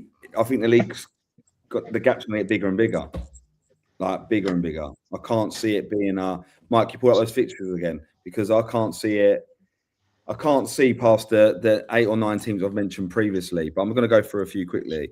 Billingshurst, Bexhill, fuck knows. We'll see how Billingshurst adapt to. Just quickly on that, I'm pleased that Billingshurst are at home first game of the season. That's massive for them. Yeah, it'd be great. They're home in their second game as well. Yeah, nice. They're home to YM on the Tuesday night. Frenchy will make them fucking hard to beat. They'll be hard to beat, Billingshurst. Then it's going to be tough for them, but they are going to be a hard side to beat. I think Horsham, Vardinians. I think Horsham are going to find it really, really, really, really, really tough to go again. Even though I think they've got a fantastic management team, I think they're going to find it hard to go again like they did last year. And getting into that top 5 is going to be even tougher. But I expect them to beat Vardinians, Lingfield, Hassocks. That could be the one that Lingfield arrive on. Do you know what I mean? It could be a game that Lingfield set their attentions on. Hassocks are going to be one of the teams to beat this year. That could be one of them. Eastbourne United, simple for me. With the Eastbourne United one. Their setup's amazing. They've had a couple of false dawns. They just got to start the season proper. Season proper. Yeah, you might be my mate, Charles, but I'm gonna be honest, don't I? You know that I'm worse for my friends than I are with my foes. Guernsey will naturally, because of the away advantage, be up there. And I was actually talking to a player about it the other day about the massive advantage that has over other teams. And we know Peacehaven went there and done a number on them, but I think their mindset going to Guernsey for that game is a lot different than what teams go to in the season. I think teams go there in the season really looking forward to the night out. And the game's kind of secondary, which I think plays into Guernsey's hands. So I think Guernsey will be up there this year again. East Grinstead have just done the Jolly Boys outing. I saw on social media. Yeah, it looked quite cool, didn't it? Yeah, Gibraltar, yeah. but so you've gone out for warm weather training and a pre-season friendly. But I saw pictures like whether people think I'm being a square or I'm being over the top. Friday night, they're all fucking on the piss up. Is it right? Is it wrong? That's a fair point. That's a fair point. Yeah, it's fair, mate. Is that right or wrong? I don't know. Tell me. Am I being over? Depends who's paid for the trip. Depends who's paid for the trip. If the players have funded it, fair play to them. If the club have funded it and then they've all gone out on the piss, like I don't know. I just find it a bit odd. Like It's a bit of I thought it was a little bit of a look at us. We're going to play it. You don't need to go to fucking Gibraltar for a pre-season friendly in step 5. No. Like I think that's a little bit of it almost come to like saying to all the other players that they're trying to sign, we've got some serious dough this year. We're going fucking training in Gibraltar. Like what game is going to replicate that? What, Bexhill away, Seaford away, Little Common away? But I don't really understand that one. No. Warm weather training. Yeah, it's fucking 34 degrees out here at the moment. Question: When do we all get all the fixtures? After the Isthmian ones, because the Isthmian release, I think this coming Friday. Okay. And then after that, we can put ours out because of we ground sharing, obviously. Yeah. So what have you got ground sharing this year? Obviously, Bardinians are at Peacehaven. Is that it? Roffey, obviously, we're at Horsham. Yeah. Oh, and Forest Row at Bridges, isn't there still? Yeah. I'll see you staying at the Crouch then. They're starting the season at Newhaven. Yeah. So they should be back at the Crouch sort of, I would say, before Christmas. Right, okay. What needs to be done is being put in place. Obviously, I still speak to people down there. I'm not actually involved officially down there, but I know what they've got to do. But I think Newhaven's 5 minutes away.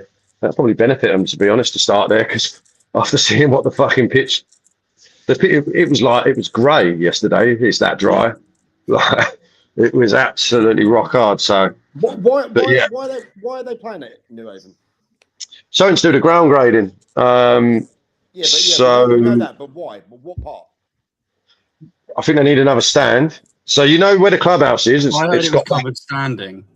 Yeah, covered standing. So where the clubhouse is, you've got that. It's got the outside bit with the roof on, but it's not tiered. So it can't be classed as a stand until it's tiered. This is like from what I gather. So I think that their planning application is going in for a new stand, or they're going to tier behind that bit behind the clubhouse. The pitch had to be extended by, I think it was 30 centimetres, something ridiculous. So short pitch all season. Well, you get when you do the ground grading, it's for the following season, isn't it? So that's all done though. The sockets are in. I saw that yesterday. So, but you're talking that much. It was that much short. Do you know what I mean? Which is madness. And then there was a few little bits and pieces but the ground grading, it's all achievable and it ain't going to cost a great deal. So if they go and put a little stand, a little similar to what Broadbridge Heath have got behind one of the goals. Something like that to be put. What are going to do this year, honestly? I know it's hard for you. You've got affection. I don't know. I mean, I thought it would have been tougher last year than it was for us. I didn't, and I was managing last year, so I can comment on that. I was expecting to be in a relegation battle all season, and we were pretty comfortable. I think that Darts and Pooley will do a good job there. I think there's more than 3 teams that are worse than them. And who are those 3 teams? I think Billingshurst, as much as I think French will make them hard to beat, that's a tall ask for them, isn't it? Who else? Lancing. I haven't seen them yet this season. I know they had a better result yesterday, but pre-season don't really mean a great deal. But for me, we touched on it last week. They seem to be announcing and signing a lot of their players that weren't good enough to keep them up last year. Yeah. So I think that they're going to struggle. You always get one team down there that's a surprise that you wouldn't have thought would be down there. Do you know what I mean? So, and I think Wick might struggle this year.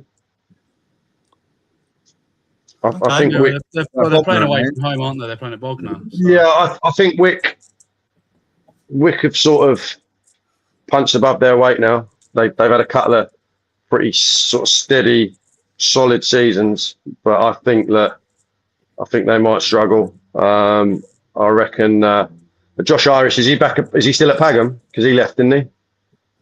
Or has he gone back there? No clue. He was obviously scored a hell of a lot of their goals, and Crouch as well. Them two were unbelievable up front. I think that quite often you get it where that sort of same group of players have been together for 5 or 6 years now. They sort of could go a little bit stale. So I think Wick might struggle. Well, they lost Charlie Robinson, that won managers, player, supporters, player, and players, player. Yeah.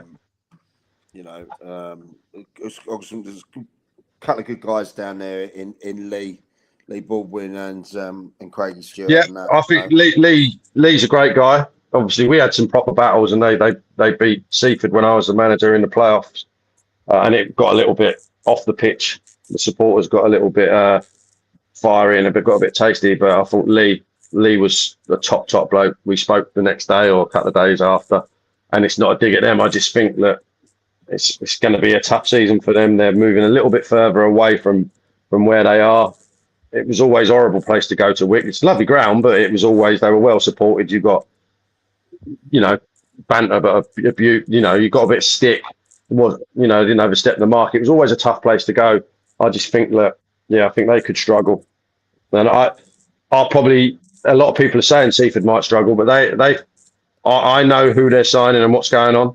They haven't said anything yet, so I think that hopefully they'll be surprising a lot of people. Darts and Pooley, they were the brains behind my operation, so they'll be more than fine. Those boys will, I think they'll prove a few people wrong. So lads, Mike? Lads, have you seen over the last couple of weeks then anything to deter who you think is going to be there or thereabouts, or who you think is in trouble in the recent things?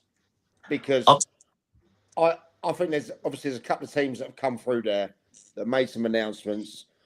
There's teams that are holding similar cards back.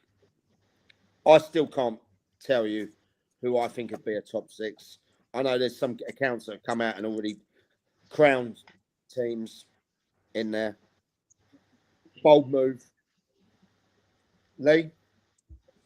I mean, like I said, they're announcing all these players and the clubs and everything, but till you actually see these clubs play in the pre-season games and what these players are going to be like and how they gel with the existing players that are there, I don't think you can really say who's going to finish where till we get a proper look at them. Like Bill said, the first week of the season, second week of the season, you're not really going to know who's going to go where or finish where in the season. So, yeah, I think I'm more inclined with Bill to say we need to give it a few weeks before we actually see a real difference from the players that are signed.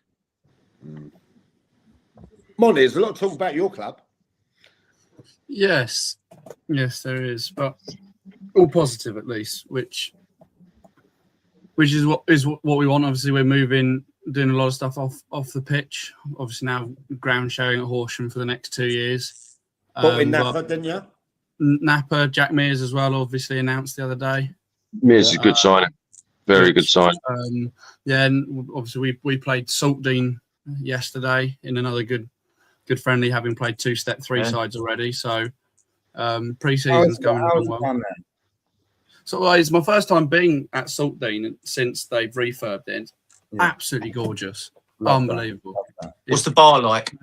Bar is absolutely gorgeous. Upstairs, it's brilliant. So spacious, so roomy. It's so bright. It brings in the light so well. And I think it's the important stuff, Monty. What beer do they sell? Oh, I don't drink, so I couldn't tell you, unfortunately. We could have had an exclusive.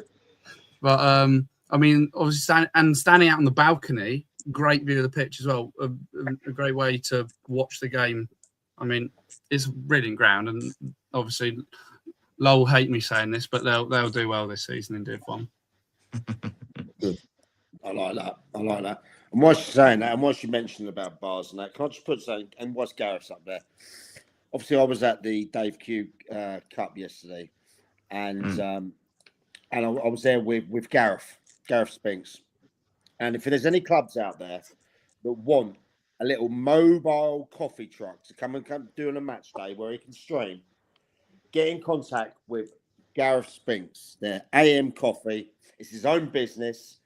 It was there, beautiful. Not just coffees and teas and that, but beautiful iced drinks as well. I had a lovely iced coffee yesterday and a nice latte. Get in contact. He doesn't charge. He does a profit share there, and he'll stream, and he'll put it all over the socials. And it's the only ones that we will help endorse there. So that's AM Coffee, Gareth Spinks. Go and find him. He's under the SNLF Food Guy on X. A great bit of banter, a great lad, and he's trying to build something for his family there. So get in contact with him if you've got any events going on, and go from Gaz. Wow, lads, hour and a half, big numbers. World Cup, everyone's on that. I can't believe everyone's actually still watching. I know. And that. What else has been going on around us? Bill, what's been going on in your neck of the woods over on the east side? What, in the proper side of Sussex, you mean? What, on the east side? Where we're on the west side over here. Your west side, we're east side, mate. Proper Sussex. What's going on over here? What isn't going on over here? What are you hearing about? What are you hearing? You're over that way. Yeah, I'm hearing a lot about Eastbourne United. I'm hearing a lot about Bexhill. You know, you always speak fondly about these clubs and the Commoners and that. What's going on with those lads? Little Common's been quite quiet. I think they'll be all right.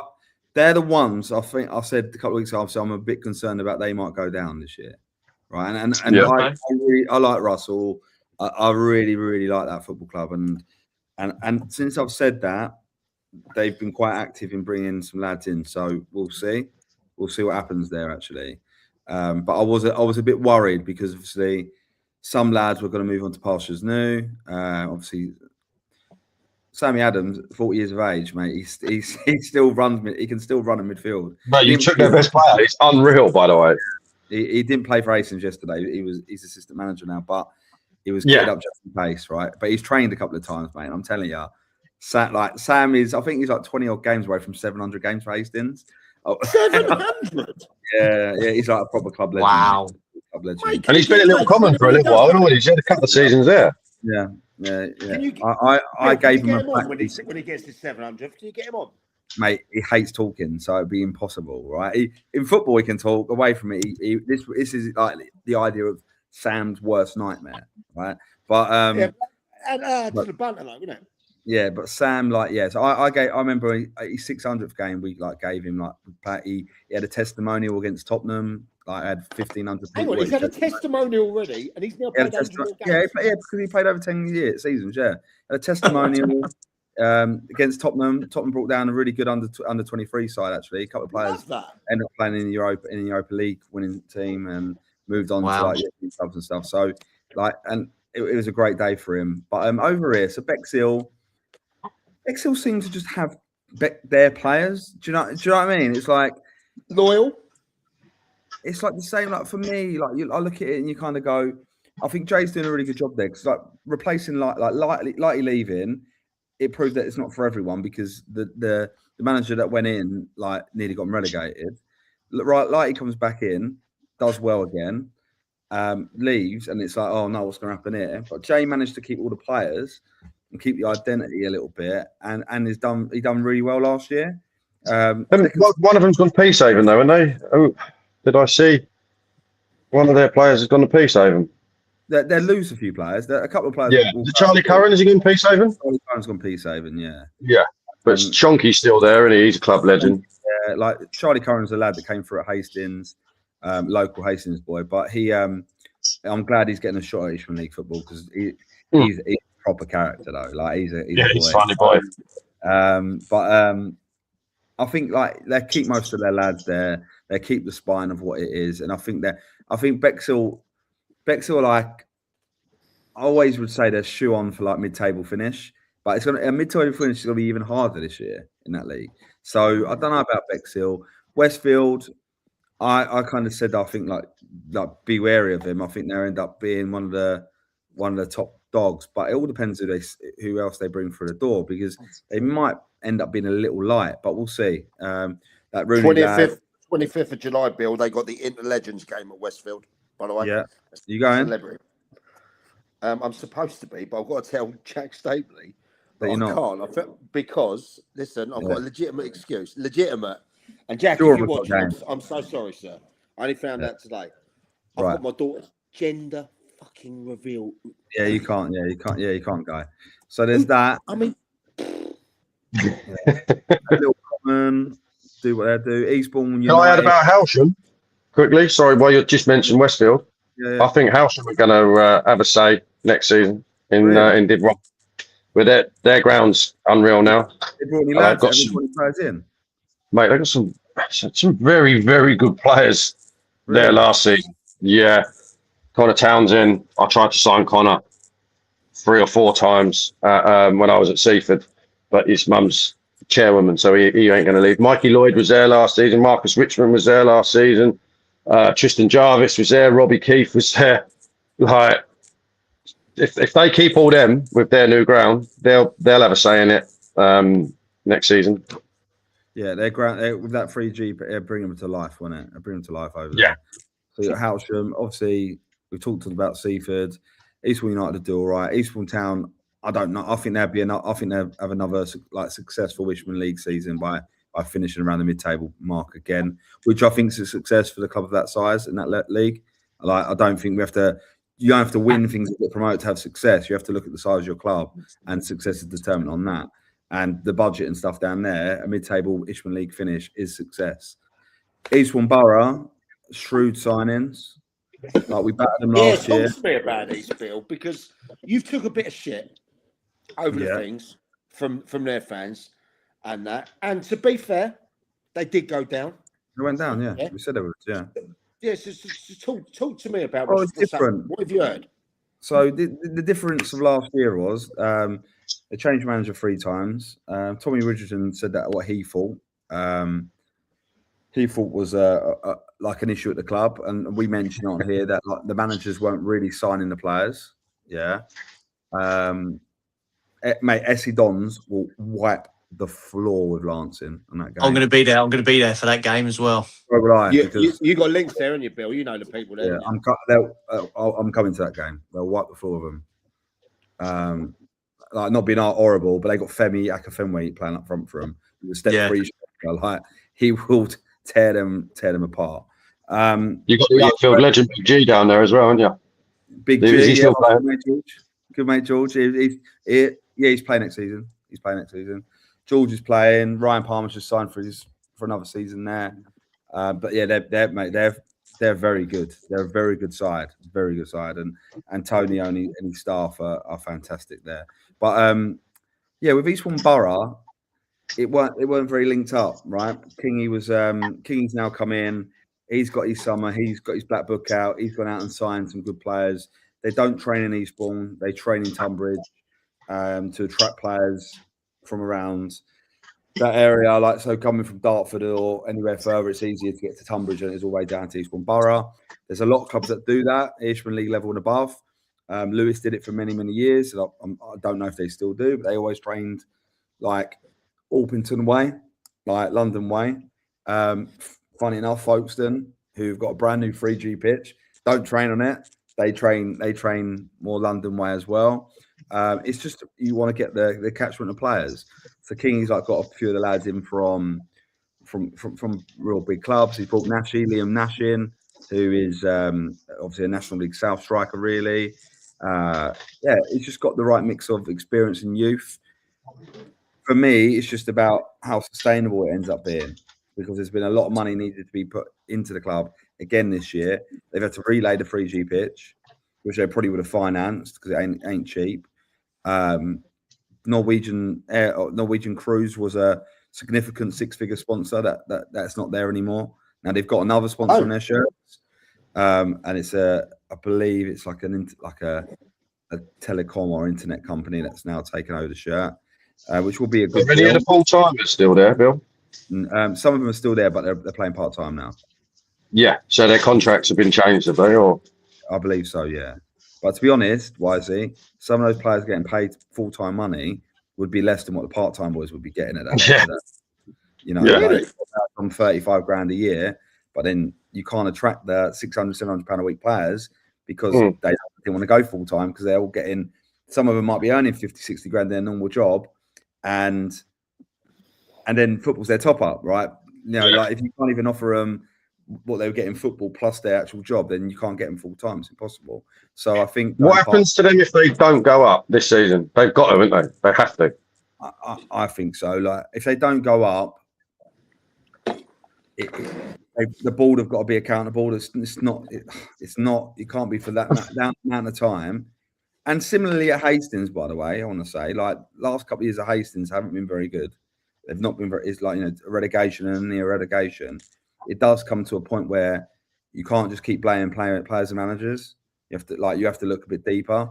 And Hastings ain't spent anywhere near the money that Borough have spent in the last 2 or 3 years. It's a different kettle of fish, right?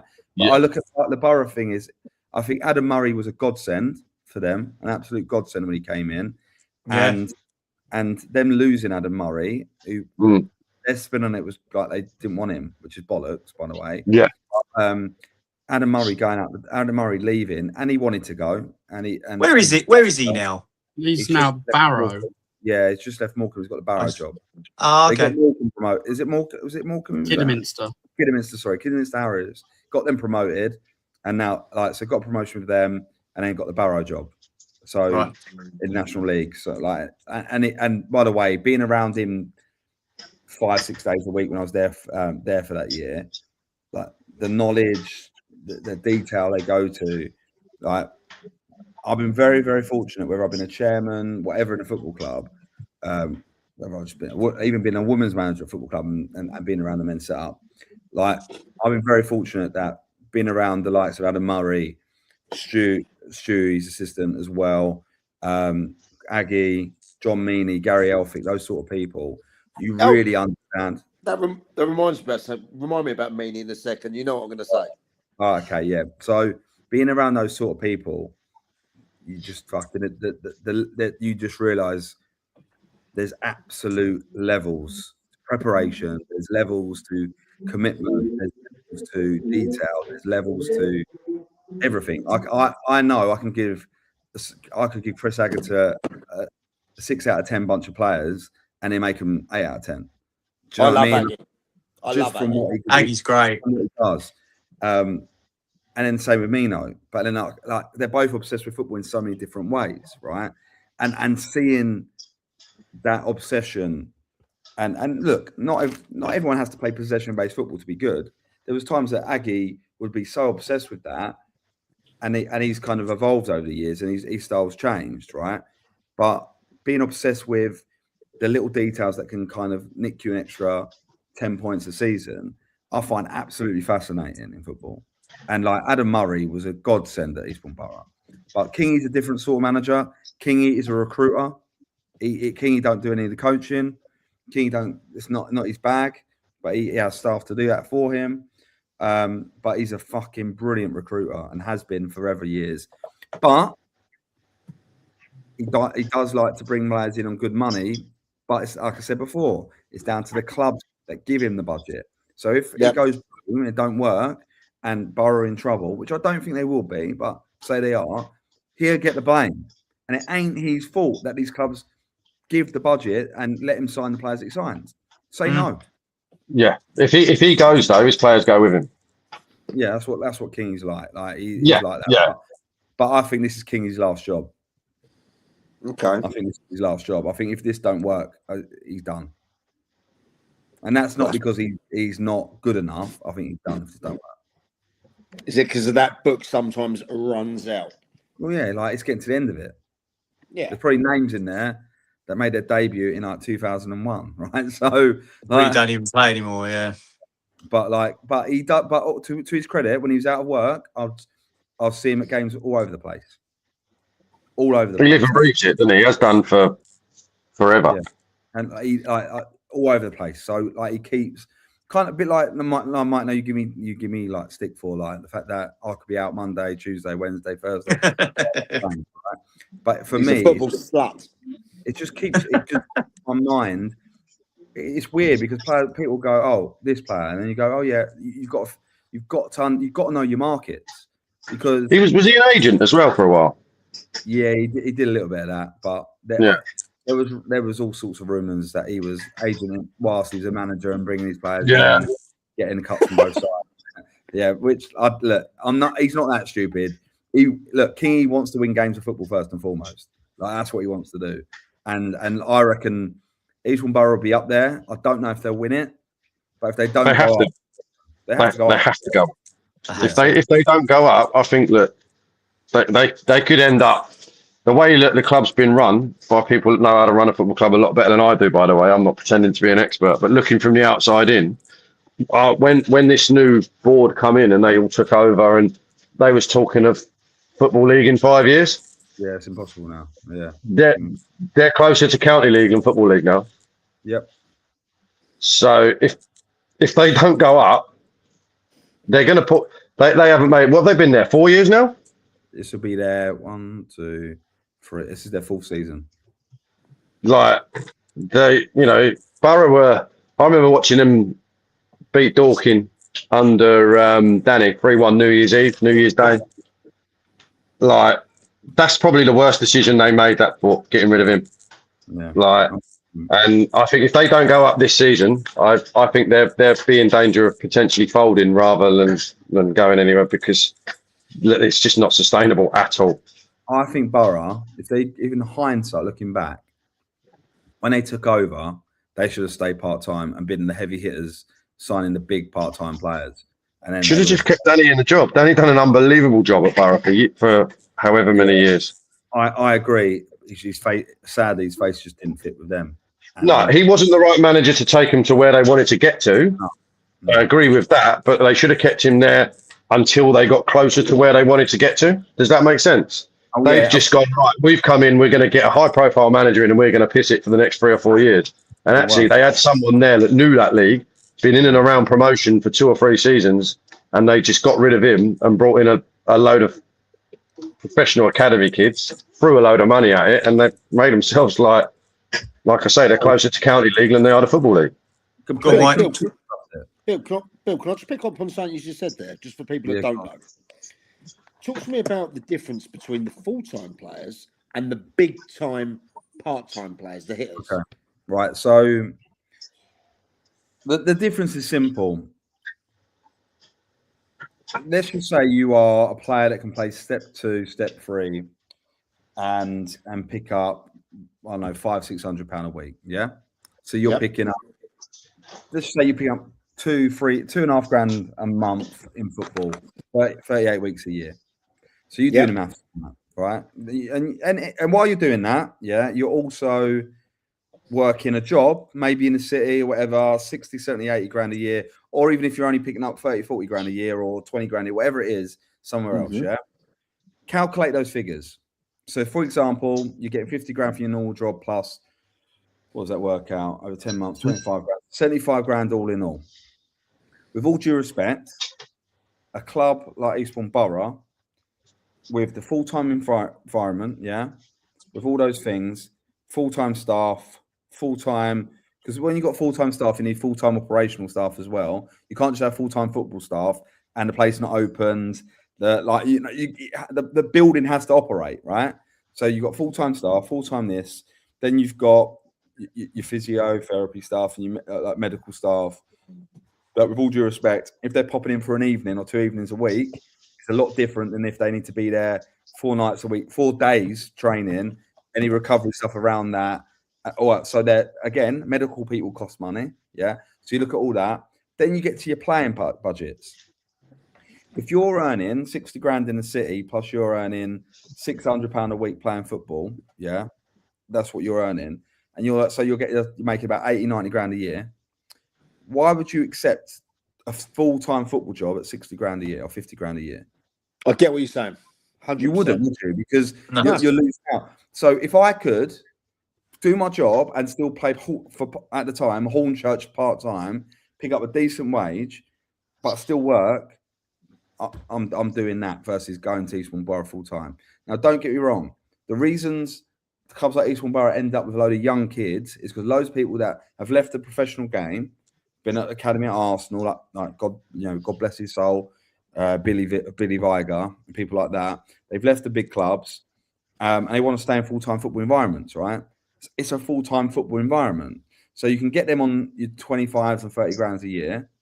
Then you can have a couple of like your Craig Eastmans and stuff like they did last year for a bit more money. But the overall expenditure, when you work it all out, ends up being about 100 grand a month. And you're still not spending 2 grand a week on a player or 3 grand a week. Like it's not that, because you've got to have 22 full-time players. You can't have 12 and then some part-time because you train daytime. So there's no hybrid bullshit. Yeah? You're all daytime training. So unless these lads can take Monday, Tuesday, Thursday off work, or Monday, Tuesday, Wednesday, Thursday off work, or whatever the setup is, how many days in, how many days off, you've got to commit to everyone full-time. But as a part-time player earning dough, why would you go to Eastbourne?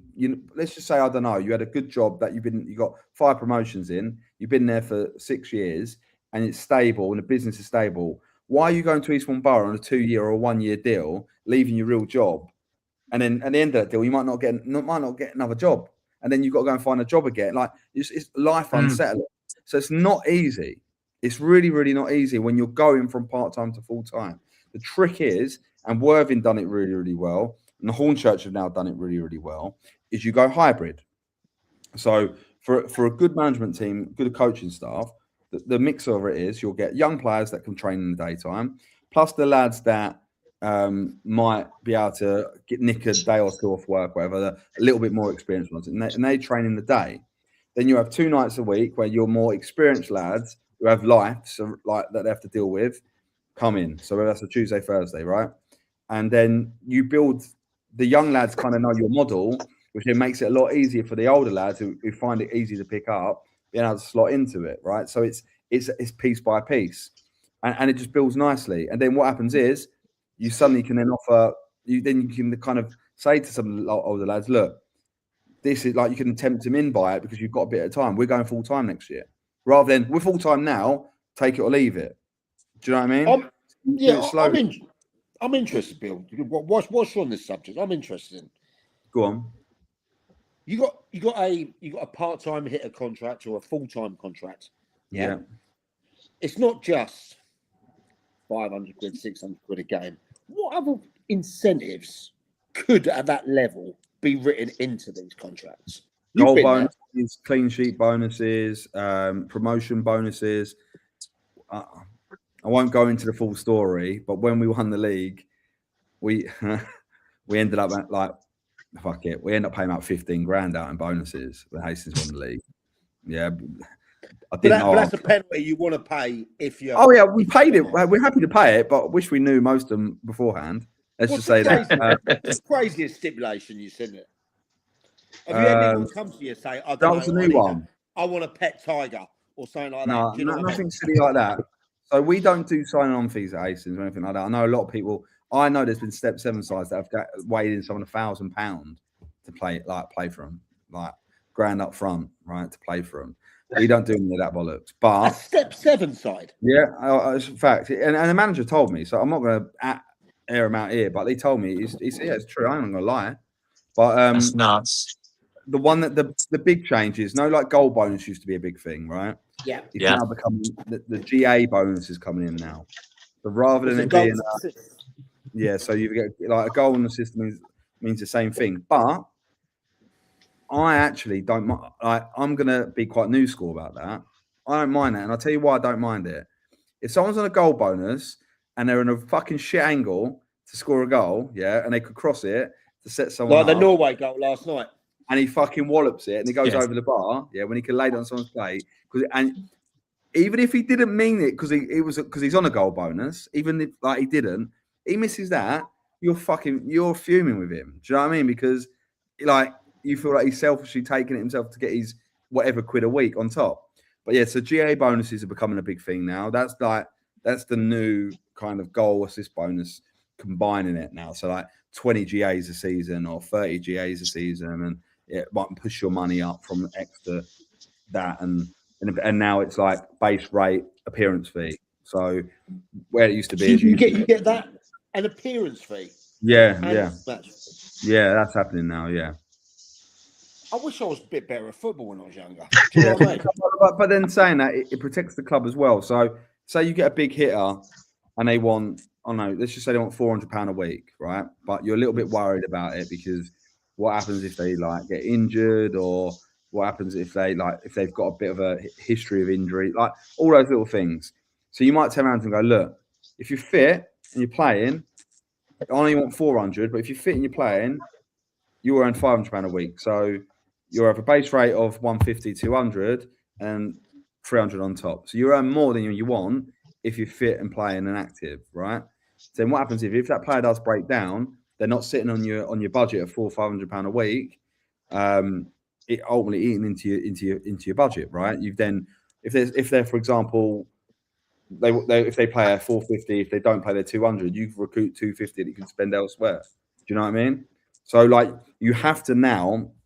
It's not as simple anymore as look. County League, I guess it's still got that simplicity to it, but it's getting to a point now where you've got to kind of look at it and go, right, okay, how am I going to make that work over there? How am I going to make that work? How am I going to get that player traveling from that distance? You really have to like be quite like cute with it, rather than you don't pay for the travel bill, no. No.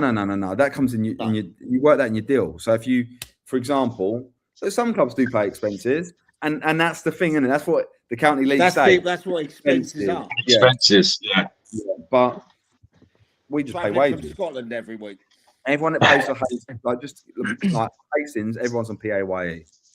So everyone has to pay tax on their money if they've got another job, that is. If not, then what have you? What's that question that's coming in? Do you still pay for that? On contract, yes, you have to pay them for, regardless if they're in the squad or out the squad. They have to pay for the full season, for the full 38-week season. Whether they're injured or not, obviously you can put clauses in there on certain things. But if they're not in the squad and they're on non-contract, they don't get paid. And that's pretty common, is it? Across the board? If you don't make the 16, they don't get paid. If they played, they come on the 88th minute. No. If they're in the squad, so even if they don't come on, they get paid. Some clubs do half money and stuff for the bench, like, but then that's never. I've never thought about that myself. Like, I work my budget. Like, even when I was like managing, budget was my budget, and I'd never really. I would look at who I'm playing based on our budget, but then I would never think, well, he needs to start, or he needs to, because he's on more money than someone else. It was right. Does that 16 fit in our budget? If it does, great. If it don't, next week when we've got 2 games, we need to recoup a little bit of it. So it was always kind of that thing. But with Hastings, it's simple. There's a bunch of lads on contract. There's a bunch of lads that won't be on contract. But those non-contract lads will have to be in the 16, or as with FA Cup, in the 18 to get paid. Love that. Thanks for just before we go. Yeah, just before I go, just want to say, great show tonight as always.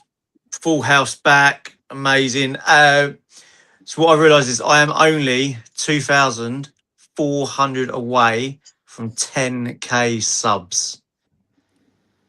So people, go on, boy. Share the channel and sub. Lee,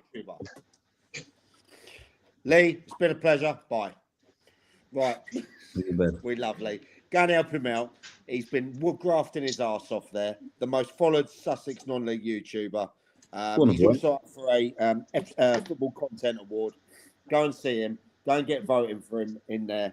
He's doing bits at the moment. Right, lads. I think we've got about 10 minutes left. All right? Yeah. Yeah. What's he on? He's got in bed for 10 as well. He's not having it off with Lee, is he? I think they're in bed together tonight. What is he? Where you gone, mate? Bloody hell. I might go and send Lee a message. Anyway, lads, right. No, don't send a message. You're having fun now. Monty. Lee's mum's not in. So it's... They're having a little bit. I think Wise there. There he is. He's come back in. Matt, Yeah. that was great. My mic went, so I'm gonna turn it off and turn it on again, type of bloke. You just went and tucked Lee in, didn't you? Yeah, that's it. Just give me a little kiss goodnight. I won't be hanging about for much longer, though, I will say. So what I'm probably going to do while you three rabbit on is I'm going to go and do my thing. All right, mate. So you and Lee are going at the same time. What? Okay. No. Alarm bells are ringing. No, why? Great to have you, my guy. See what rumours are on the app next week about us, eh? Yes, if you download the Dugout. I heard you're both going in as joint managers of Brighton Electricity. That's what I heard. Yeah, look, I ain't got a strong enough CV for him yet. No, well, I've heard you're off to Turkey anyway, mate. I don't know why. I've got no idea why you're off to Turkey. What are you doing there? Yeah, well, watch this space. I love you, mate. Right, see you soon, lads. Catch you later, boys. Take care. Right, we've got 10 minutes, lads. Quickly. Yeah, what's that? What's that one? What's this one? You've got the subject here. Who you got to win? Oh, okay. So wait, not the subject for us. Who you got to win? What, win the league? I assume that means win the Isthmian League. Oh, the Isthmian. Oh. Who have I got to win the Isthmian League this year? Core. Oh. Who you got to win the Isthmian League? 10 minute, get the comments in. Yeah, right. Who have I got to win the Isthmian League and who have I got to go down? Right. Let's have a butchers. Let's get me head thinking. Right. So I quite fancy to win it. Right, to win it outright. One team only. Go on. I think Croydon are going to win it this year. Croydon Athletic. I tell you what. I know something behind the scenes there as well. But I'm not going to sound like it might jeopardise things. But I do know they've got a lot of good things happening off the field. I think you do too as well, Bill. Yeah, I've which got helps with the revenue as well. Yeah, got a lot of time to gaffer there. Got a lot of time for Kedders, and I think he'd do well. Who do I think will go down? Anyone would think after yesterday's performance at Hastings United are going to finish rock bottom, 0 points. That was I wanted to speak about that, by the way. You know what I was saying about Meany? Right. Okay. Right. What did you? All right. Let me go on to that in a bit. Let me quickly finish. Right. So Hastings will be all right. I'm not overly worried. I was worried for Broadby Chief. I was worried because I felt like they were getting pulled apart. But I'm hoping. I really like that club. Right, really like them. So do I. I'm hoping. Punjab United, I know nothing about. So I think Sheppey are making some really good signings, but we'll see what happens there. I think Peacehaven could struggle. I think they could struggle. I hope so. The more East Sussex team, the more Sussex team, not East Sussex, the more Sussex teams that are in that league, I'm happy. Like I didn't want Sussex to go down, as everyone knows. Like I didn't want them to go down, but there'd be a problem this year, Sussex. I hope so. But I think Hawley maybe will be down there. I do think Peacehaven will be around it. I'm really hoping that we won't. And I think there'll be it might be a surprise one. I think maybe Punjab will be down there. South Park might be down there. I think South Park will find the Southeast harder than South Central. Okay. How do you think Little Hampton to get on? Monty? Bill? I think here's my take. I definitely think they'll do better than last year in there. That they work around with, again, a lot fewer golden coins than a lot of teams. They got two great guys in there that I know well. Made some astute sign. They sign from around local areas as well, you know. I think they'll do much better. I'm open for a mid-table for them. I forgot that Aaron's gone to Hawley. Yeah, Aaron. Yeah, Aaron. It's a hard league, Aaron. mate. Like, trust me. And no team's too big to get their pants pulled down that league. Like Hastings proved last year. And Aaron, get my water in the club. You know what I'm saying? We talked yesterday. Sorry, I wasn't Monty, if drinking you interrupted there. Sorry, mate. Shout out, Russ. Go on, Mum. No, it was just Yeah, like, I was agreeing with what you were saying. Really, I mean, they'll do better than they did last year, but I don't think they'll like be up and around the playoffs. I mean, they'll be a good, solid mid-table team, I reckon. Yeah, I don't think they get relegated. No, they don't as well, because I've got a few of my mates over there as well. And right, you've got 5 minutes to get in any questions you want.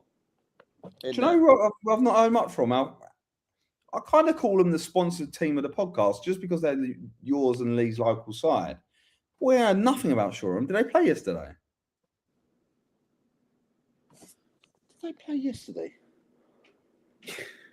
My mind was. They did play yesterday, didn't they? Longman Brewery. They played against Peacehaven the other day. Yeah, and they won, didn't they? Didn't they win? It's true. I think. I'm sure you're out there somewhere, mate. How did they get on? I know you told me, but I was a bit preoccupied. Obviously, they did well against Peacehaven the other day. Pre-season results obviously don't mean fuck all right at the moment because a lot of teams are putting out. No. Stu just said no. They didn't play. No, that's it, mate. He had the game off because I think Stu went and watched Mile Oak, if I'm right. Oh, did he? So like you get like I don't read anything into the actual like scores because like you get teams making so many changes or like and I think sometimes I remember under Chris Agata 1 year, we didn't win one pre-season game. We kept losing 1-0, 2-0, drawing. We couldn't score. We were awful. Yeah. Like we were last week. I've gone with the right. Okay, well, that was last week. Right, okay. So like we didn't win a game, mate. Right, it was the scariest pre-season. Didn't win a game, and then it was the year COVID killed. The second year COVID killed. Right, the second one. We then went on a run and won 11 on the bounce in the league. Didn't drop a point before COVID killed the season at Christmas. So like pre-season, genuinely, that's why I don't really read too much into now. It's what it looks like end of July. But in that period... You're telling me if you go and lose all your pre-season games, you're suddenly going to turn it on August the 1st. Man, I'm not even lying. Look back at Hastings, what they did. Hastings did it. 100%. You did it. All right, if you did it. Yeah, Hastings did it. But that can't be good. That can't be good for morale. No, but we knew the way Aggie is, like good managers and stuff and good coaches, it was about the recruitment and the process, right? But you still have to get recruitment right. Lower down the leagues, the recruitment comes even more important. Like Div 1, if you're not recruiting anyone, you're gonna struggle, like you are. Yeah. Prem, the same. If you're not recruiting well, you're gonna struggle. Unless you are an unbelievable coach who spends 3 hours a session, you get them 3 times a week, and you can literally control them with a computer, like with a PlayStation remote. Because that's the thing that Aggie did. Every movement was everything was kind of already set, right? But let's be honest, there's no Division 1 management team out there that can do that. None. So you've got to get recruitment right. And Shoreham beat Forest Road 6-4 Tuesday. Shout out Paul Fowler for getting him. There you go. But again, Hastings lost 4-0 yesterday. Well, but that leads me on to that thing because it was answered. It was asked about a question about the old Sutton United tweet yesterday. You know, bit aimed at John Meaney. What do you think of that? Banner, tasteless. What was that? Have you not seen that? No. What have you missed? Where was it? Was it before the game or? Yeah, it was about where they'd recently finished and stuff like that. Monty, you know the tweet, don't you? Yeah. Explain the tweet to William. So basically, Worthing tweeted about John Meaney saying, like, taking us in new directions and like pointing how much of a positive influence he's been on the club To which Sutton United's official Twitter account reposted saying, yes, great trajectories, lowest points tally we'd been all season. What, yesterday? Yeah, mate. They Oh, genuinely tweeted. they've deleted it now, though. It would look. I thought it was a bit banner, and that I'll get to that set. But yeah, I just thought it was like I know Meany, he's a good guy, and that absolutely football focused, done it all around. I love him to bits. I sort of took it as tongue in cheek, you know. I don't mind it if an admin has a little bit of banter. We do, you know. Did he cross the line? I'm not sure. Someone tweeted, John Meany, football is not about winning. And by the way, anyone that knows John Meany knows he loves winning. So that's he's proper. I know, like, people say, he does love player development. He does. And we would sit there for hours talking about young players and about their development and what they need. And like, we would like, and that's the one thing. Like, I've been very fortunate, and I mentioned it earlier, to spend so much time with good football people. And I credit anything I know, like not my knowledge of the game, but my knowledge of the inner workings of football over the last 10 years, whatever, have really have been spurred on by the great people that I've either hired or worked alongside or just sat under their learning tree. And I'll just look at it with John Meany. He is a winner. The Sutton situation wasn't good for anyone, and you can't blame John Meany for that. Whether John Meany did or did not tell Adam Hinchwood to stay away from it is whatever it is. Yeah, that's whatever it is. And if John Meany did that, yeah, he probably had a reason to. He's not a liar. He's not a bullshitter. So I would back John Meany's word like 100%.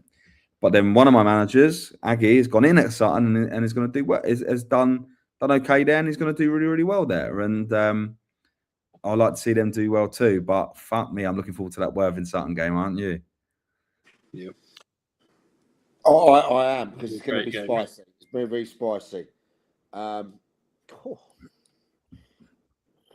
What? Lowell Edwards just messaged me. I'll have to get that verified before I talk about it. I'll speak with the boys, mate. So, Lowell, you're listening. I need to. Tell him to message to me. Tell him to message to me. I'll say it. Lowell, send it to Bill. Go on, send it over right now, Lowell. That's interesting. What's up there? The Dave Q Cup. I come out. Yeah, Steph, it's Twitter, mate. It's brilliant. No, it's different subjects. It is what it is. It's a bit of banner. Dave Q Cup. Right. Who did I see over there? Quickly. I saw a Worthing Academy side play Pagham, a new look Pagham side. They're the same old faces, neighbour doing bits and that, but they looked a bit fresh. They did. They totally controlled the game against Worthing for at least 75 minutes. Probably not getting out of second gear. Again, against a notoriously young side in that. Amazing, isn't it? We get right to the end, and everyone starts putting in the comments. Do you know what I mean? Yeah, no, it's good. Oh yeah, yes. I won't forget that. I won't forget Lancing Shoreham on Tuesday. I won't forget that. But yeah, I went there. I think Pagham will do well this year. Okay, I agree. The problem is everyone else is improving and doing well. As I said earlier, Lemmy Ewan didn't show me anything, and I love Lemmy. You know, went into the change room before the game, spoke with him. I ain't playing poker against him, never, because he wouldn't show me a dollar. He told me it'd be over one of the shows within seconds. It would have been, to be fair, but from what I saw there, and from what I hear behind the scenes, they got 2 or 3 nice signings coming in. They're right. They had a few on show yesterday. A couple of lads I didn't know. And I'll tell you what, I've got a video coming out in the next couple of days of the ones that we did for my live streams. And those fucking Pagham boys on the live streams are funny as fuck. They are. They really. So I'm going to cut a bit. So you Pagham lads out there, get ready for that because I'm going to cut. Lowell's still not sent me this message. What is it? Come on. No, he believes a manager and a chairman are not getting on from potentially a side in the leagues that have come down. Allegedly. But I don't know which one it is. But he'll send that to you. Anyway. Give me a call. I'm joking. I'm kidding. But yeah, going back to the thing. So I saw I saw Pagham, and I think they got Guernsey away first game as well, haven't they? So we'll know more in a couple of weeks. But I also saw the next game. I saw Chichester B play Arundel. Now, first thing I want to say, and this is quite a sad thing, to be fair. I saw one of their players, I believe, potentially snap his Achilles yesterday. I believe it was the boy Brown. Okay, if I'm wrong there, Jimbo, you might be watching, or just let me know.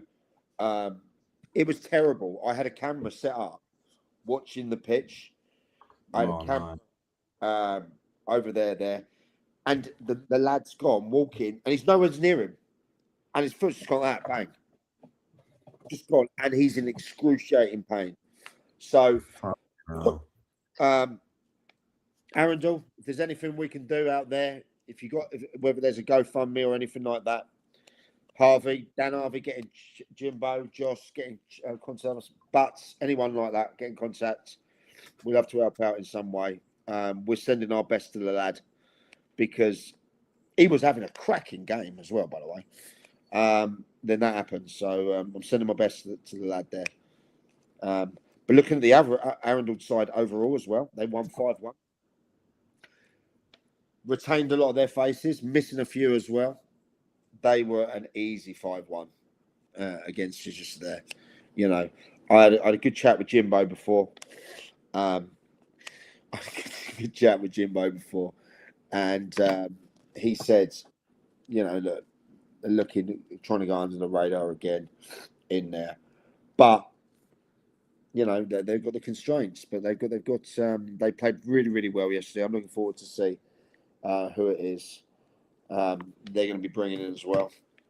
But yeah, great performance. Nice to see the Chichester B guys as well out there, and fantastic hospitality from Aaron Miller out there, and the women in charge of Pagham. So Pagham's a men's club, yeah, proper man's club.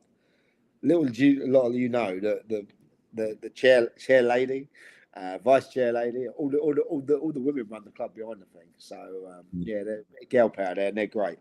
And they were unfortunate to have me on their table at the SEFL Awards, but we had a right old party. So thank you to Pagham for that and the opportunity. And yeah, so that was that. Right, anything else before we go? Because I tell you what, it'd be nice if I got some sleeping before my projects tomorrow. That I've got. Yeah, busy day tomorrow, boy. But so have I. I mean, it's been a late one. Yesterday. How many we had watching tonight? Well, we're over 3,000, mate. Which again, over the platforms. I mean, you know, over that 3,000. I mean, it's incredible. It really is. It really is because like. We did a stream at Pagham, at Peacehaven last week, just mucking around at the Vets Club. That was had 1,500 watching live, over 2,000 watching live on Pagham yesterday. This one here consistently does, 3,000 plus in there.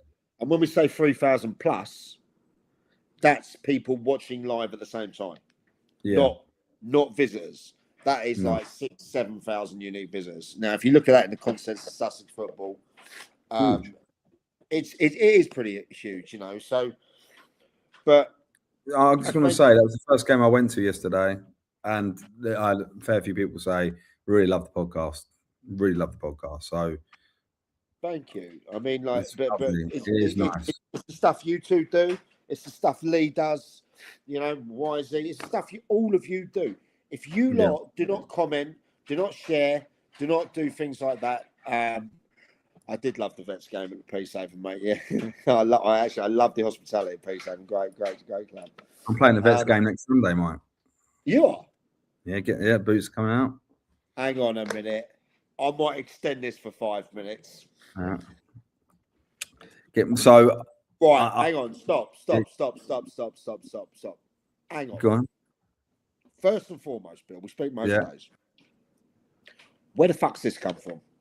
Because I played from before, so like Settlescombe. So they end up being so I used to work up there near that way. So a lot of the boys, when they stopped playing like county football and stuff, ended up playing Settlescombe, and I'll dip in and dip out before I got into full-time football as such, like working in football full-time. So like meaning I couldn't play Saturdays and stuff. And then a lot of the boys, obviously, when they start turning over 35, we'll start playing Vets football.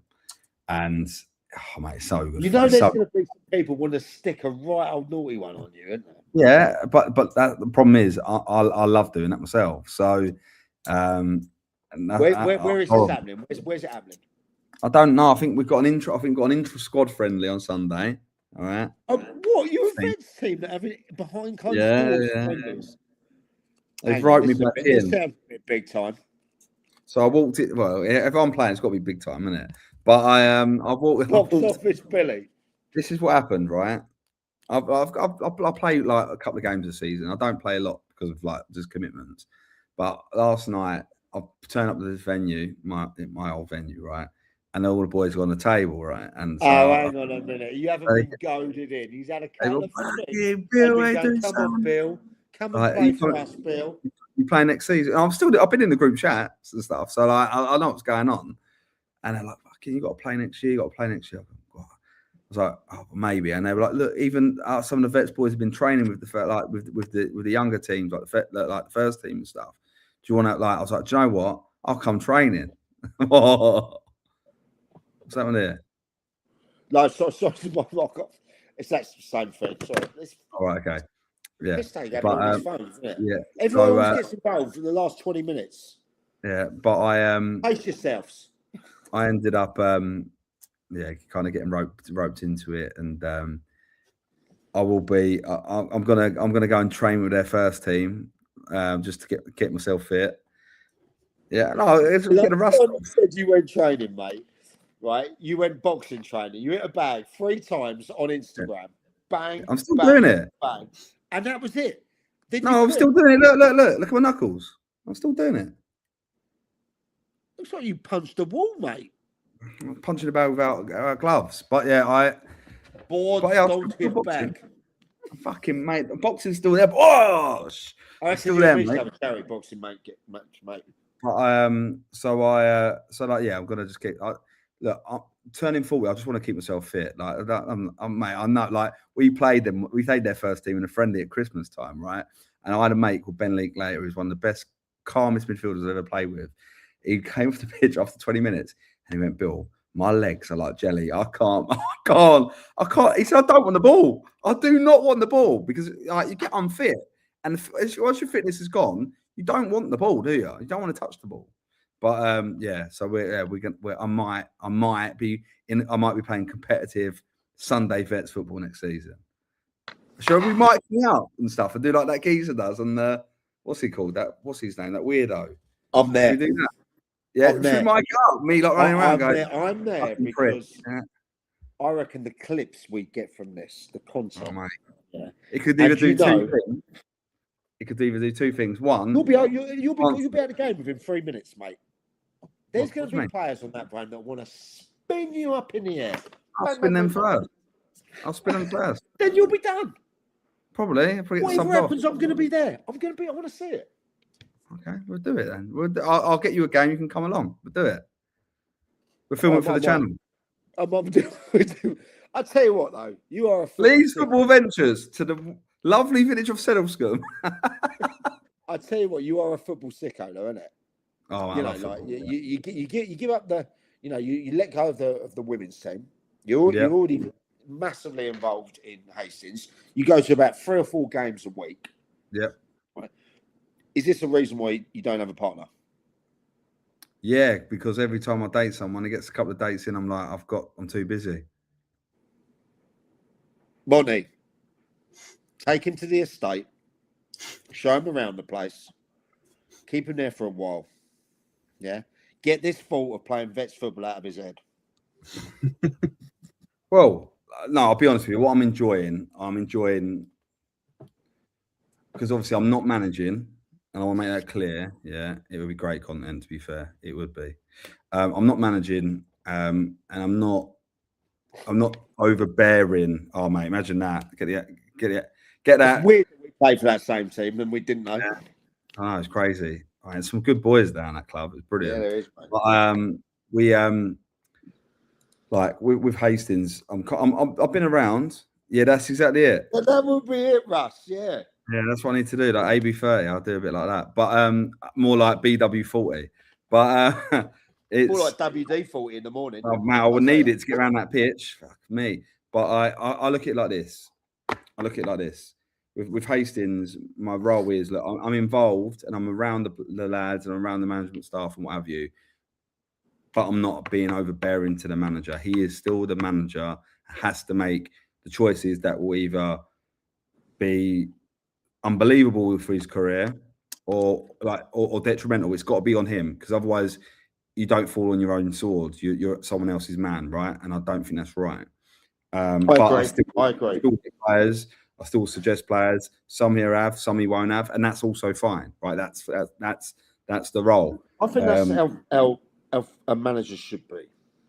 Yeah, you know, 100%. and it's not as common these days, especially as higher up you get. You know, you get given a pool of players.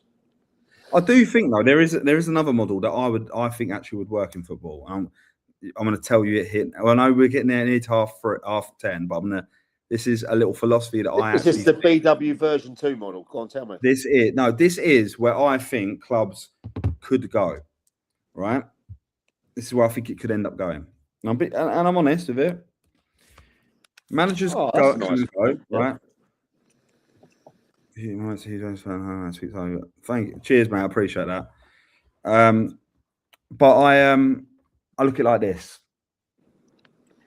Clubs, managers come and go, and Wisey mentioned it earlier. A manager leaves, players leave with them. Yeah. Yep. I think that's detrimental to football clubs and identity. And when you've got a club that's got a bit of a fan base, they don't like seeing players come and go all the time. It really unsettles them. I'm not saying Hastings are going to do this. This is just a mindset thing, okay? I think there could be in the future where you kind of see how the comments come in. Although he is a pisshead, brilliant. I think probably Hastings fans got to be. I like the idea of the baseball model, where you have coaches coach, and manage teams, So like they do the day-to-day management on like game management. They make the subs, they pick the team, all that sort of stuff, right? They do all that. But you have a general manager. So you have a general manager, you have a coach. The general manager will do all the recruitment. Yeah. On the football club's style and want and what they want in players. And then the coaches coach the team. Yeah. Do you get what I mean? Yeah. So it's a bit of a baseball model.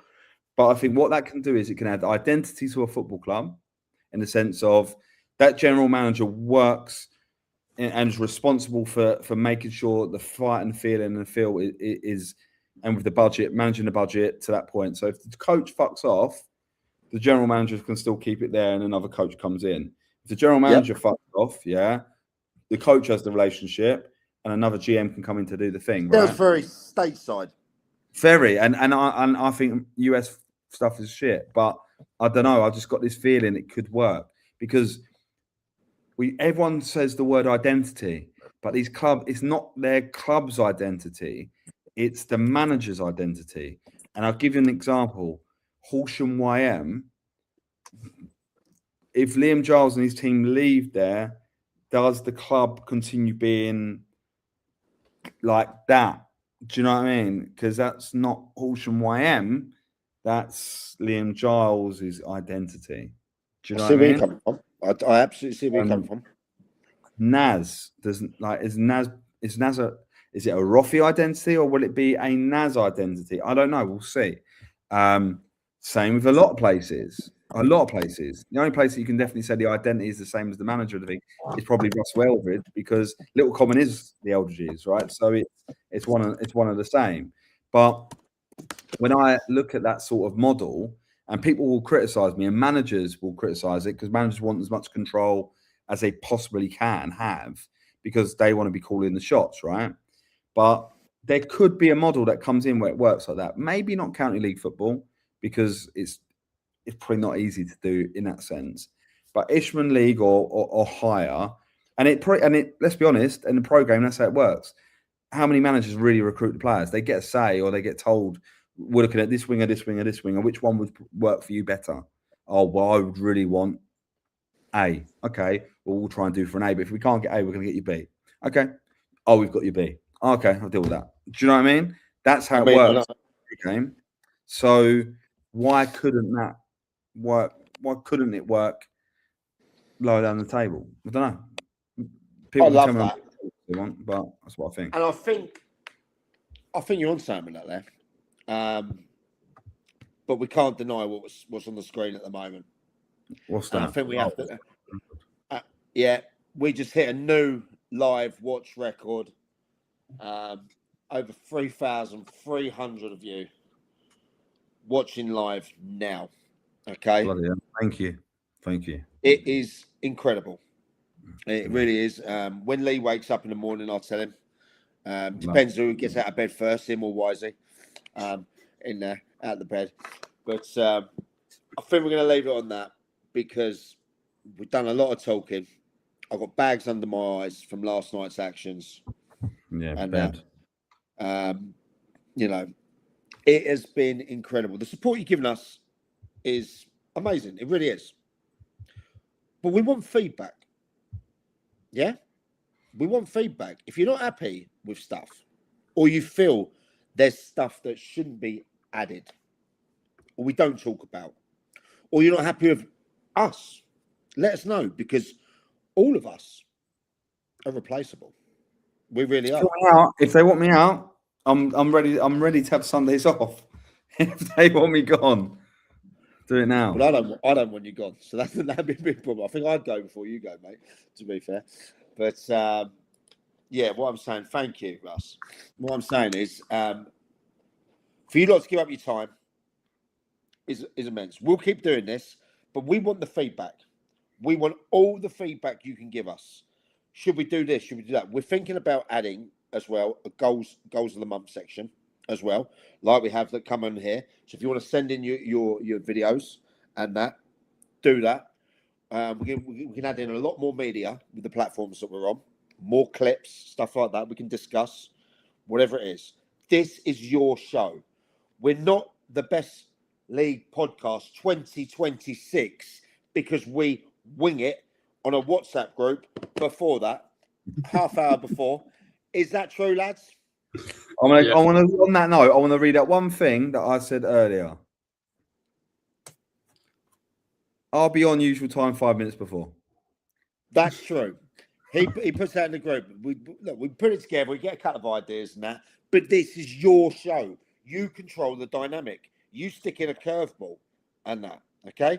When you see us at games, come up to us. Tell us about the shit stuff. Tell us about the stuff you like. Tell us. Call me a wanker. Billy loves being called a wanker. Do you know what I mean? Look, I don't want that to become a thing. I don't mind it, but not everywhere I go. Like I'm actually quite nice. I don't want to. Every ground I go to, everyone's going to call me a wanker because I'm not. I hope I'm not anyway. I hope you get to see the full me on this. But it was good banter from Hayward Heath lot and yeah, and you always get good banter down at Hayward Heath and that. But it's all like, remember, all our banter is light-hearted as well. Okay. Even like Monty, you know, we only say he has a 28 room estate. He's really got a 56 room estate. Exactly. Okay. You know, in there. So, but for everyone that supported us this season, again, we're going bigger and better this season. We're giving it in. Anything you can do, let us know. We love you. England are through. No SNLF show on Wednesday because of that, by the way. We're back on Sunday. Get in the comments, follow the socials, get on YouTube and follow Dugout AI, which is our YouTube channel there. You know, because we don't get money or anything like that. We do it ourselves. And also remember, lads, you must, when you're out there in this hot weather, stay hydrated. Oi, you buying that or just window shopping? Dugout 90, mate. Keep the lads hydrated. Buy a can. As he said, buy a can. Clubs want to get in contact with me about that. Remember, it's you keep the profits. All I want is our brand in the clubs. And thank you, by the way, to Roffy, who are down there. Oh, Jack Monday, he's going to get it in the club. Mr. Woods going to get it in Hastings, and all you other guys that are in there. I want it in loads of clubs. Until then, Sunday. Anything to say, lads? Just the fact that if England get to the final, are we on next week? Oh, look. If England gets to the final, there won't be a show. Because I think it's a lot bigger gig than us lads having a few things. No, maybe we could do a live stream wherever we are, sort of thing, like for like 10, 15 minutes. We've done it with you, though, Bill, and you were in Smith and Western eating your filet mignon and that cowboy hat on and everything like that. Monty, he'll be in the stables or something like that, or on his little par 3 course he has in the back there. Whilst Jesus holding the iPad for him, you know. But look, let's just get Wednesday out of the way first, yeah? Yeah. All right. 3-0, mate. I told you 3-0. Yeah. Monty wants to lose with him. Monty's Scottish, I swear. Right, guys. Everyone get to bed. See that, lads. Yeah. It's Monday tomorrow. Let's get focused. Stay hydrated out there. Get your Dugout 90s on. Take care. And we love you. Show's over. Bye-bye. You know what I mean?